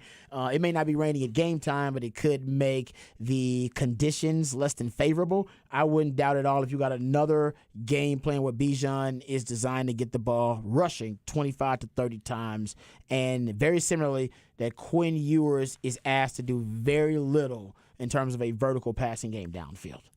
Yeah. But if listen, you may have to have Quinn Ewers, make some throws to help win you the game if it's a tight game in the fourth quarter. Right. That's just the reality of it. I mean, he's gonna have to at one point. You got to take the training wheels off, and you're going to have to let Quinn Ewers go win you a game. And you've done that at times this year, but I think in the game last week, he put the training wheels back on. Right. Because I think he saw Quinn Ewers. There was an adjustment that needed to be made, for sure. Quinn Ewers wasn't handling it well, so he put the training wheels back on, and you can take them back off situationally when you want to. But I like the way he matched. He's trying to develop a baseline for the young quarterback because right now his productivity is a roller coaster. That's just all over. Sometimes it's really high, sometimes it hits a valley, and sometimes it hits a peak. Right now he's trying to get a baseline for his young quarterback, so at least you can expect a certain level of consistency, and we just don't have that with Quinn Ewers right now. We know his talent is unbelievable. Once in a generation talent. But that doesn't necessarily mean blessed. Yes, of course. But that doesn't necessarily mean that he is, developing into a good quarterback. That just means he's got a lot of arm talent. I think Sark wants to make him a good quarterback. Yeah. And turn him into a game manager. You got to learn how to manage the game first. Maybe he never learned how to manage the game, and I think that's what he's asking him to do right now. Manage the game and drive the bus. Let's get it done. Yeah. Yeah. Okay, we'll get to some more Texas Baylor breakdown, obviously, all week long. One other thing that I wanted to get to while we got just a little time, we're talking Texas basketball next segment about Texas with their impressive win over Northern Arizona. Woo! Yeah, it looked good. I mean, they look good. They really do. They look like they so even with the Zags win coming off of that, and they didn't play in a full game versus Northern Arizona. Actually, I think that was Chris Beard's big complaint. That they actually didn't play a full game. Their first half was much more impressive than the second half. But we'll get to that in just a second. Real quick, I wanted to get to this because I thought this was an interesting story, and I don't know if it's going to blow up. Maybe it will, maybe it won't. But I got it from The Athletic. So the NFLPA is filing a grievance. I think it's basically what it is. It's a grievance. But they basically, via an NFL memo, The Athletic got this information. Per an NFL memo sent to club executives, the NFLPA has filed a collusion claim. The NFLPA is arguing that the NFL owners are colluding to prevent fully guaranteed contracts since no quarterback has gotten one since Deshaun Watson. We talked about this at nauseum on this show. We did. We all talked about it, and we all agreed that the NFL, it may not be collusion, but they were definitely trying to reset the market. They were not respecting the precedent when it came to these contracts, and they were just going to ignore. I think it's they're going to ignore the Deshaun Watson deal completely, and they did, but the NFLPA did not ignore it. No, and I mean, you can also, if you want to be the PA, you can go yell at Kyler Murray. Yeah, that was because he did. Kyler was one of the first ones who came up who wanted to get paid early, he signed a contract that I still believe they didn't think he was going to sign. Oh yes, right. Remember they got the stipulation because there was supposed to be a bunch of weird stipulations in it. It wasn't. It just didn't seem like he could have gotten more. The film watching stipulation. That was your theory, right? It was that. Well, that was because there was that. That was the big one, but apparently there was a lot of other little stuff that no one would have ever signed. Yeah. And also, you were like, oh no, you'd want more money guaranteed too. As a mobile quarterback who's been injured every year, you'd think you'd want more of a guarantee. Yeah. So all those things, it didn't make sense. But that was like, they were like, oh, cool, we just reset the market. I know. His agent really screwed that up. Well, remember, you were like, he needs to be fired. No, I would have fired. I would have fired my agent. I would have hired David Mulligetta. Who Deshaun Watson's agent, because that right now he's the best agent in the NFL, and I think it's obvious. Right, nobody's been able to get that deal since. What is Lamar Jackson waiting on? Well, you it goes back to what you said. It goes back to what you just said. The collusion is out there. I mean, nobody else has gotten this contract. Nobody. Come on, man. Lamar Jackson wants it too. I think he's waiting on that. His people are better spearheading this. His people. Well, I don't know if he has for to, sure. But his representation, I guarantee you, are spearheading this because he mom wants to is at that meeting right now. That is true. That is his representation. Unfortunately, that is true. His mom is probably on the phone. Mom is at that meeting telling them right now, my baby deserves this money. He didn't work hard for y'all. But again, I'll tell you this. I don't think anyone gets a fully guaranteed contract like that unless it's on the open market. I don't think you get re-signed with it. No team is going to offer you that until you're on the open market. I totally agree with you. Right. Because that's how remember, Cleveland wasn't in his top 3. No. He was going to other teams. Right. He was supposed to be going to Atlanta. They said, hey, man, we need you. We'll go fully guaranteed. So I think when you get a team that goes, no, we'll go fully guaranteed because no one wants to come here. So let's go with your theory. Let's say Lamar is the next guy. He wants his fully guaranteed deal. If anybody can demand it, it would be him. He's got the MVP in the bag, right? He's got the stats to back it up. And we know he needs to get his money right now because, he could be hurt. Right. Anytime next year after that. Yeah, so he can't get fully guaranteed. He's going to want it, though. He's going to want it. But then Josh Allen would want it, too. Like, all these guys going to want it. But unless they're considered pocket passers, I agree. It's a little it's hazardous to pay those guys guaranteed money. So let's play this, have this thought experiment. Let's say he hits the free agent market, which is going to be tough because they're going to franchise him 3-4 times before they let him hit the free agent market. Right. So we're talking about something that wouldn't happen for years to come anyway. Does he play on the franchise tag? That's a good point. You know what I'm saying? Because he can say, I'm done. You're right. He played this year, so if he sat out on that, he have a little bit more leverage. Like, hey, man, I sat out when I was under contract still, under my contract, I played. That's true, and everybody's basically telling him that it's ill-advised that he play right now while negotiating the contract. That's not how you do it, and that's bad. But he's like, no, I'm not gonna let my teammates down. I'm here. I'm playing for them, but I'm negotiating with you guys. Yeah. And it's weird that he's got to negotiate himself too. What team could you guys see? Because it took the Browns, right? The Browns to give Deshaun Watson a fully guaranteed deal. Would anybody else do something so drastic? Somebody would, but who is it? What team is that desperate? I don't know about for a QB right now. Ooh. Or at least it will be in the next couple of years. There will be a couple teams that will be looking at Lamar Jackson, but it goes back to what we were talking about.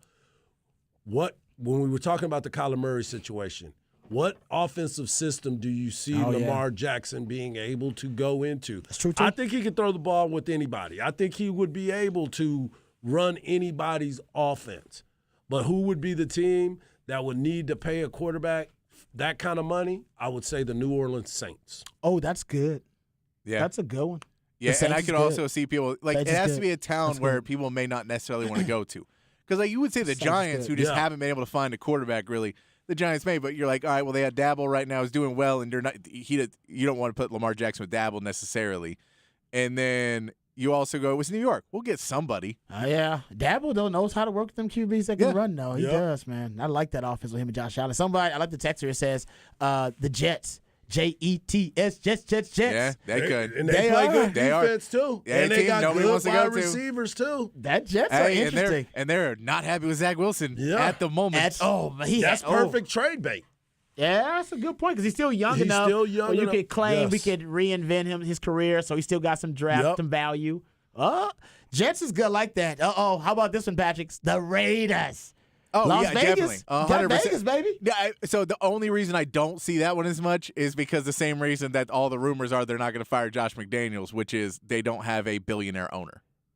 Yeah. Like, he's a billionaire because he owns the Raiders, Yeah. but he is not a billionaire cash. that owns the Raiders. Yeah, He's so a billionaire he because does of not have yeah. $1 billion elsewhere where he can just go, hey, That's man, fair. here's a check for $300 million. Man, but He him in can't do Vegas, that. though. Lamar Jackson no. in Vegas is perfect. But you're right. I you're get right, that. but- Oh, that's what I'm just saying. Yeah. You have to think that is has to be an owner as well who's willing to write a $150, $200 million check. And think nothing of it. Yeah, and just go, here you go. Oh, yeah, you're right. You know, honestly, it might sound crazy. It would be I crazy. know it's actually. definitely going to be crazy. 'cause Nah, I I'm know not where gonna- you're going. Yeah, it's too crazy. I'm too crazy to even get there. I'm not going there. Too crazy. Too Not going crazy. there. It's too crazy. I'm not going there. I ain't going to Was it Go CFL? there. It was the CFL, right? Go there.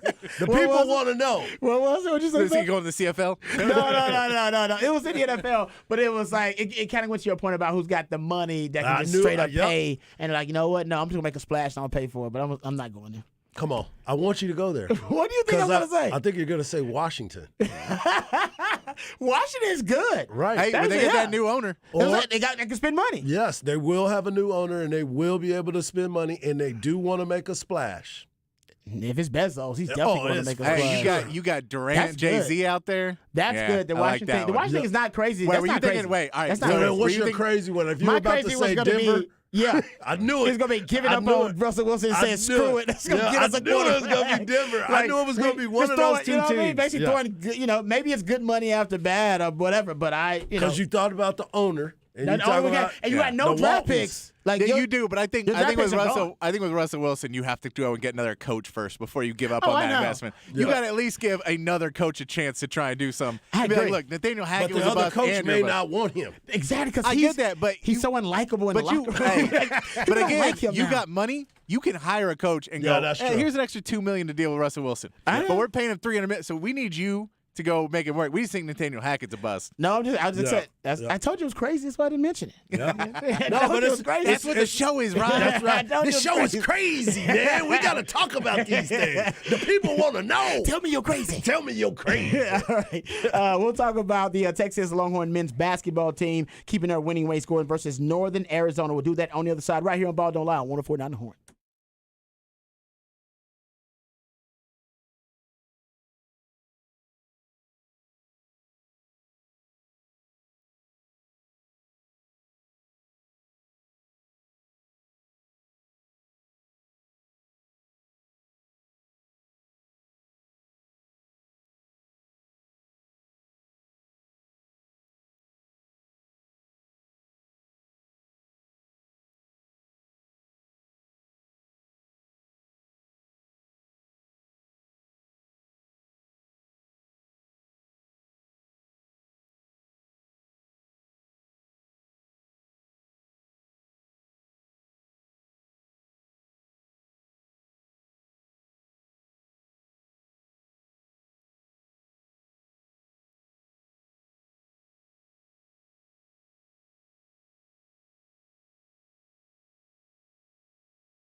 Welcome back to Ball Don't Lie right here on 104.9 The Horn. It is a top of the charts Tuesday. We play jams that reach the top of the Billboard charts on this day in history. And this day in history, of course, getting closer and closer to the holiday season and Thanksgiving holiday coming up this week on Thursday. So for everybody out there, in case we don't get to wish you a happy Thanksgiving, the guys will be here tomorrow to do that. I won't, but happy Thanksgiving to everybody out there and happy holidays to everybody out there as well. Hope everybody hope everybody recognizes how blessed you actually are. We all are pretty blessed, even though everybody goes through their own trials and tribulations. But hopefully everybody around this time of year can think about all the blessings in their own lives. All right. Let's get to Texas basketball. A lot of Texas basketball fans are actually feeling blessed these days because they got another win from their team, this time over Northern Arizona. And I heard Chris Beard on Light the Tower. He actually wasn't on with them, but my man Craig Way has some sound from Chris Beard. And he did say that he was really happy the way his team performed in the first half. They actually scored 50 points in the first half. They had a 50-22 lead on Northern Arizona, but only ended up scoring 23 points in the second half. Most of that was due to them being on fire from three-point range in the first half. I think they were 6 of 12 from three-point range in the first half. They finished the game, I believe, 1 of 12 in the second half from the three-point line. So that was probably the biggest difference and disparity as to why they were so prolific in the first half compared to the second. My biggest thing with this team is the way that they play defensively. Mm-hmm. That is the thing that I keep looking at. They're smothering people. They're going after them. Yeah. And the athleticism that they play with is something that we hadn't seen at the University of Texas in quite some time. I mean, they are getting up and down the floor. And yes, we're gonna all be critical of the shooting and how they're getting their points from three-point land. Or are they ever gonna get to the point where we can feel comfortable about the way that they shoot? I really don't know. They were 29%. But when you watch the way they get up and down the floor and how excited they are to play with each other, that seems to be a totally different energy that they're bringing every single game thus far. Yeah. And I think one of the big reasons why they wanted to do this game in the Valley, well, there was things of, hey, let's keep our fan base down there. Let's, keep our love in the Valley. It was something where you could control your first road game of the season. Your first true road game, you're going to New York to play Illinois in a big matchup. So that is a big matchup, and you want to kind of go, hey, man, think about how you're getting to the plane. Think about all the little, like how we're getting up, all these things. I don't want you to think about when we're going to play a real team. We're going to play Northern Arizona. We know we can beat them. Yeah. And we're going to play where we still control things because we're putting on the game, but we're going to make it to where we're going to simulate a lot of this stuff. And I think that was the thing you saw in the second half was, yeah, man, when we're on the road, we don't get that big run-out second half where you kind of get pumped back up for the second half. Y'all won the first half, and y'all went home. And this team, y'all checked out in your head. We won. We got, and you can't do that when we're playing in the Big 12. Yep. Like when we start playing in the Big 12, that West Virginia will come back and bite you. Yeah. Like these Kansas State will come back and beat you, and like you can't lose those games. That's a good point. If you're playing against Tech and they play you a good game and you lose, that's just a good basketball game. Kansas, Baylor, those are just good games, and you drop some of them. But you cannot lose these lesser opponents because you get down because you're on the road and you're like, we were up by 20 in the first half. You relax. And then you come out and you don't have that hype up. So I think this was a good test of, hey, man, when we're not at home and you don't have those luxuries and you're not used to it and you're not used to the cheerleaders coming out and they got a student section going nuts for you, and we come out, can you get that same intensity going into the second half? And they lacked it in this game. They did. Again, not a huge thing because you had a 30-point lead. But it was disappointing to watch him not go on a single run in the second half. Yeah, you're right. And actually, Northern Arizona had a couple of runs on their own. They're actually in the second half. And, and it's interesting. I wonder if certain guys, right, that end up, coming off the different combinations, I should say, of Texas, playing different guys could end up helping relieve some of that issue if they end up coming out with a little bit less excitement or coming out with a less enthusiasm in the second half. I think Patrick's right. I think they were just on the road and they played against a team they know they were better than, and the team just relaxed. And Chris Beard didn't seem concerned either. Usually, Chris Beard, he'll let you know that he thought something was a true issue for them and a true problem. He didn't seem concerned about it. He actually was excited that they got a lot of bench minutes for a lot of the different players. Man. I think he's they had Perryman in early. He talked in the about game. Perryman's playing because he's a good he's a good guard you can put in to give you hustle minutes as a Yeah. guard. And you're like, look, we don't think he's gonna mess stuff up too bad. And he's intense on defense. I'll give him that. He is intense on defense. But I think the point was, if you're a coach, you gotta love it. You go, man, I got my yelling material. Mm-hmm. Like we always have. Nick Saban was always a guy. Nick Saban loved a late interception or something like that to be like, all right, we won by 60, but I can go back in the locker room and light you up because you did something wrong. Chris Beard gets that where he goes, oh no, we got to go watch film now, and I can pick them apart of all the things they're doing wrong. We're riding high. We're number 4 in the country. These guys feel real good. I need to take them down a notch or two to make sure they realize this is not a given. We're not in the tournament yet. We got a long road ahead of us. Yeah. And these are the little things. And if we forget about the little things, the big things disappear. Yeah.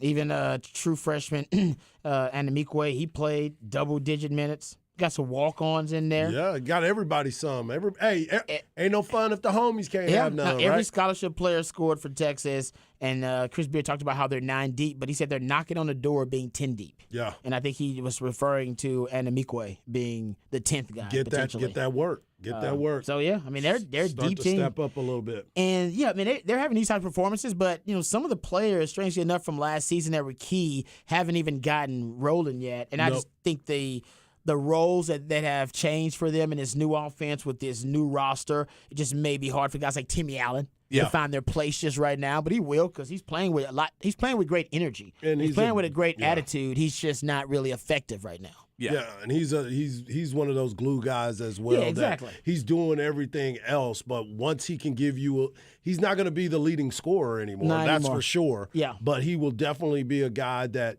there will be a game where he has a 10 to 12 point performance. There might be a game where he has 16 boards just because he can go in there and do that.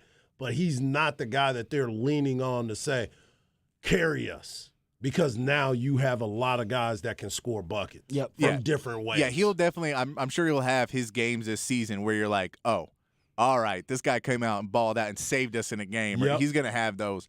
And I'll just tell everybody, last I checked, there's still tickets available for Saturday. Gregory Gym. It's a Gregory Gym game. I know last year, I think a lot of people aren't looking for tickets because last year it was basically just for students. But because it's the Thanksgiving holiday and so many students are out, there are tickets. They're pretty cheap. They want and it's a everybody cool experience to go in there. And it can get really loud in there because it's so small. Yeah, no, you're right about that. So if you and your family looking for something to do over the holidays, that'd be pretty cool to go out there to Gregory Gym and watch this basketball team, one of the best teams in the country. Yeah. You watch a number 4 team in the country. And you get to watch There's a them. team aiming to be a 1 seed in the tournament. Yeah. You get to watch them in a really In a small gym. environment. Yeah. And basically what amounts to the size of a high school gym. Yeah. Screen. Man, that's a really cool experience for Texas basketball fans out there.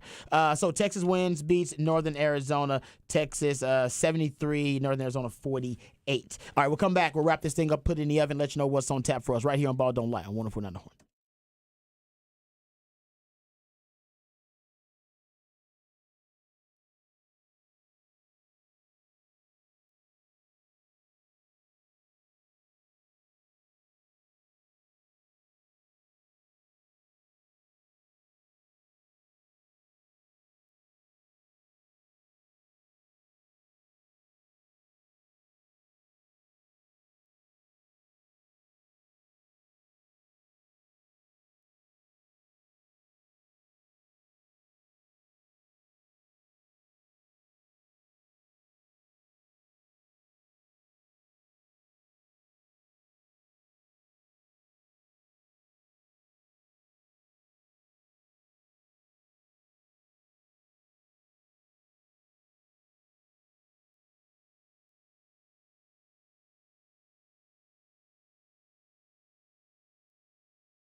All right, welcome back to Ball Don't Lie right here on 104.9 The Horn. If you missed any part of any of the shows, please go to hornfm.com and you can catch up with them on the podcast page there at hornfm.com. Also, the college football playoff rankings being released right now as we speak. The Big 12 teams that you need to know about. Texas is 23rd. K-State, you say 12, Harch? 12, And yep. TCU Is still in the college football playoff because they are at number 4. But they are trying to find every way they can to try to screw over TCU. They are. They working hard to do that. Yeah, they just it's a great movie that was based on a book that was based on a line from Sex and the City called "He's Just Not That Into You." Trying to explain to women why that D-bag a-hole guy that you really like just doesn't like you back. That's TCU in the college football playoff. The college football playoff is just not that into TCU. They screwed them over once in 2014, and they are trying their best to do it again. Yeah. So TCU, don't give them a reason. Take care of business. Handle your business. Handle your business, TCU. I'm rooting for. I root for the state of Texas. So I hope TCU does well. Only time I was rooting against them was when they were playing Longhorns. I hope they do well. I also hope that Kansas beats K-State. We play them in the Big 12 championship and whoop them and knock them out knock ourselves. them out. No, So that would be awesome. Just That saying, would be awesome. I got some hopes too. Yeah, that would be awesome. I got some hopes. All right, what you got on tap, Arch? What you got?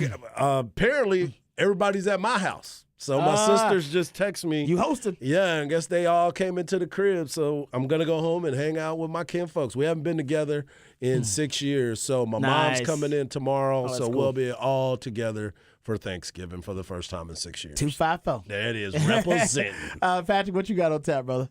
Big game, Arkansas and Creighton. Gotta look some scouting for Creighton. That's We gotta play them coming Done up. with So. it. Ooh, Yep. that's gonna be good. I'm getting on the road. I'm heading to Yep. H-Town. Be careful, my so I'll brother. see you guys Friday. Thank you, brother. For sure. I will be careful on Hey, the road. what's happening under the lights tonight? Oh, it's right. Under the Lights coming up next. Got my man Rick Epstein and Jeff Power. Hank Carter's going to join them. The head coach of Lake Travis going to join them. Also, the head coach of Georgetown, Coach Chuck Griffith, is going to join them as well. And Alex Witt, running back from Vandergrift, joining the crew tonight for Under the Lights with Rick Epstein and Jeff Power. So don't go anywhere. Remember, the revolution will not be televised. We'll be talking about it right here on Ball Don't Lie. We love you guys. We mean that. Take care of yourselves. But more importantly, take care of each other. Happy Thanksgiving, and everybody be safe. Peace. Peace.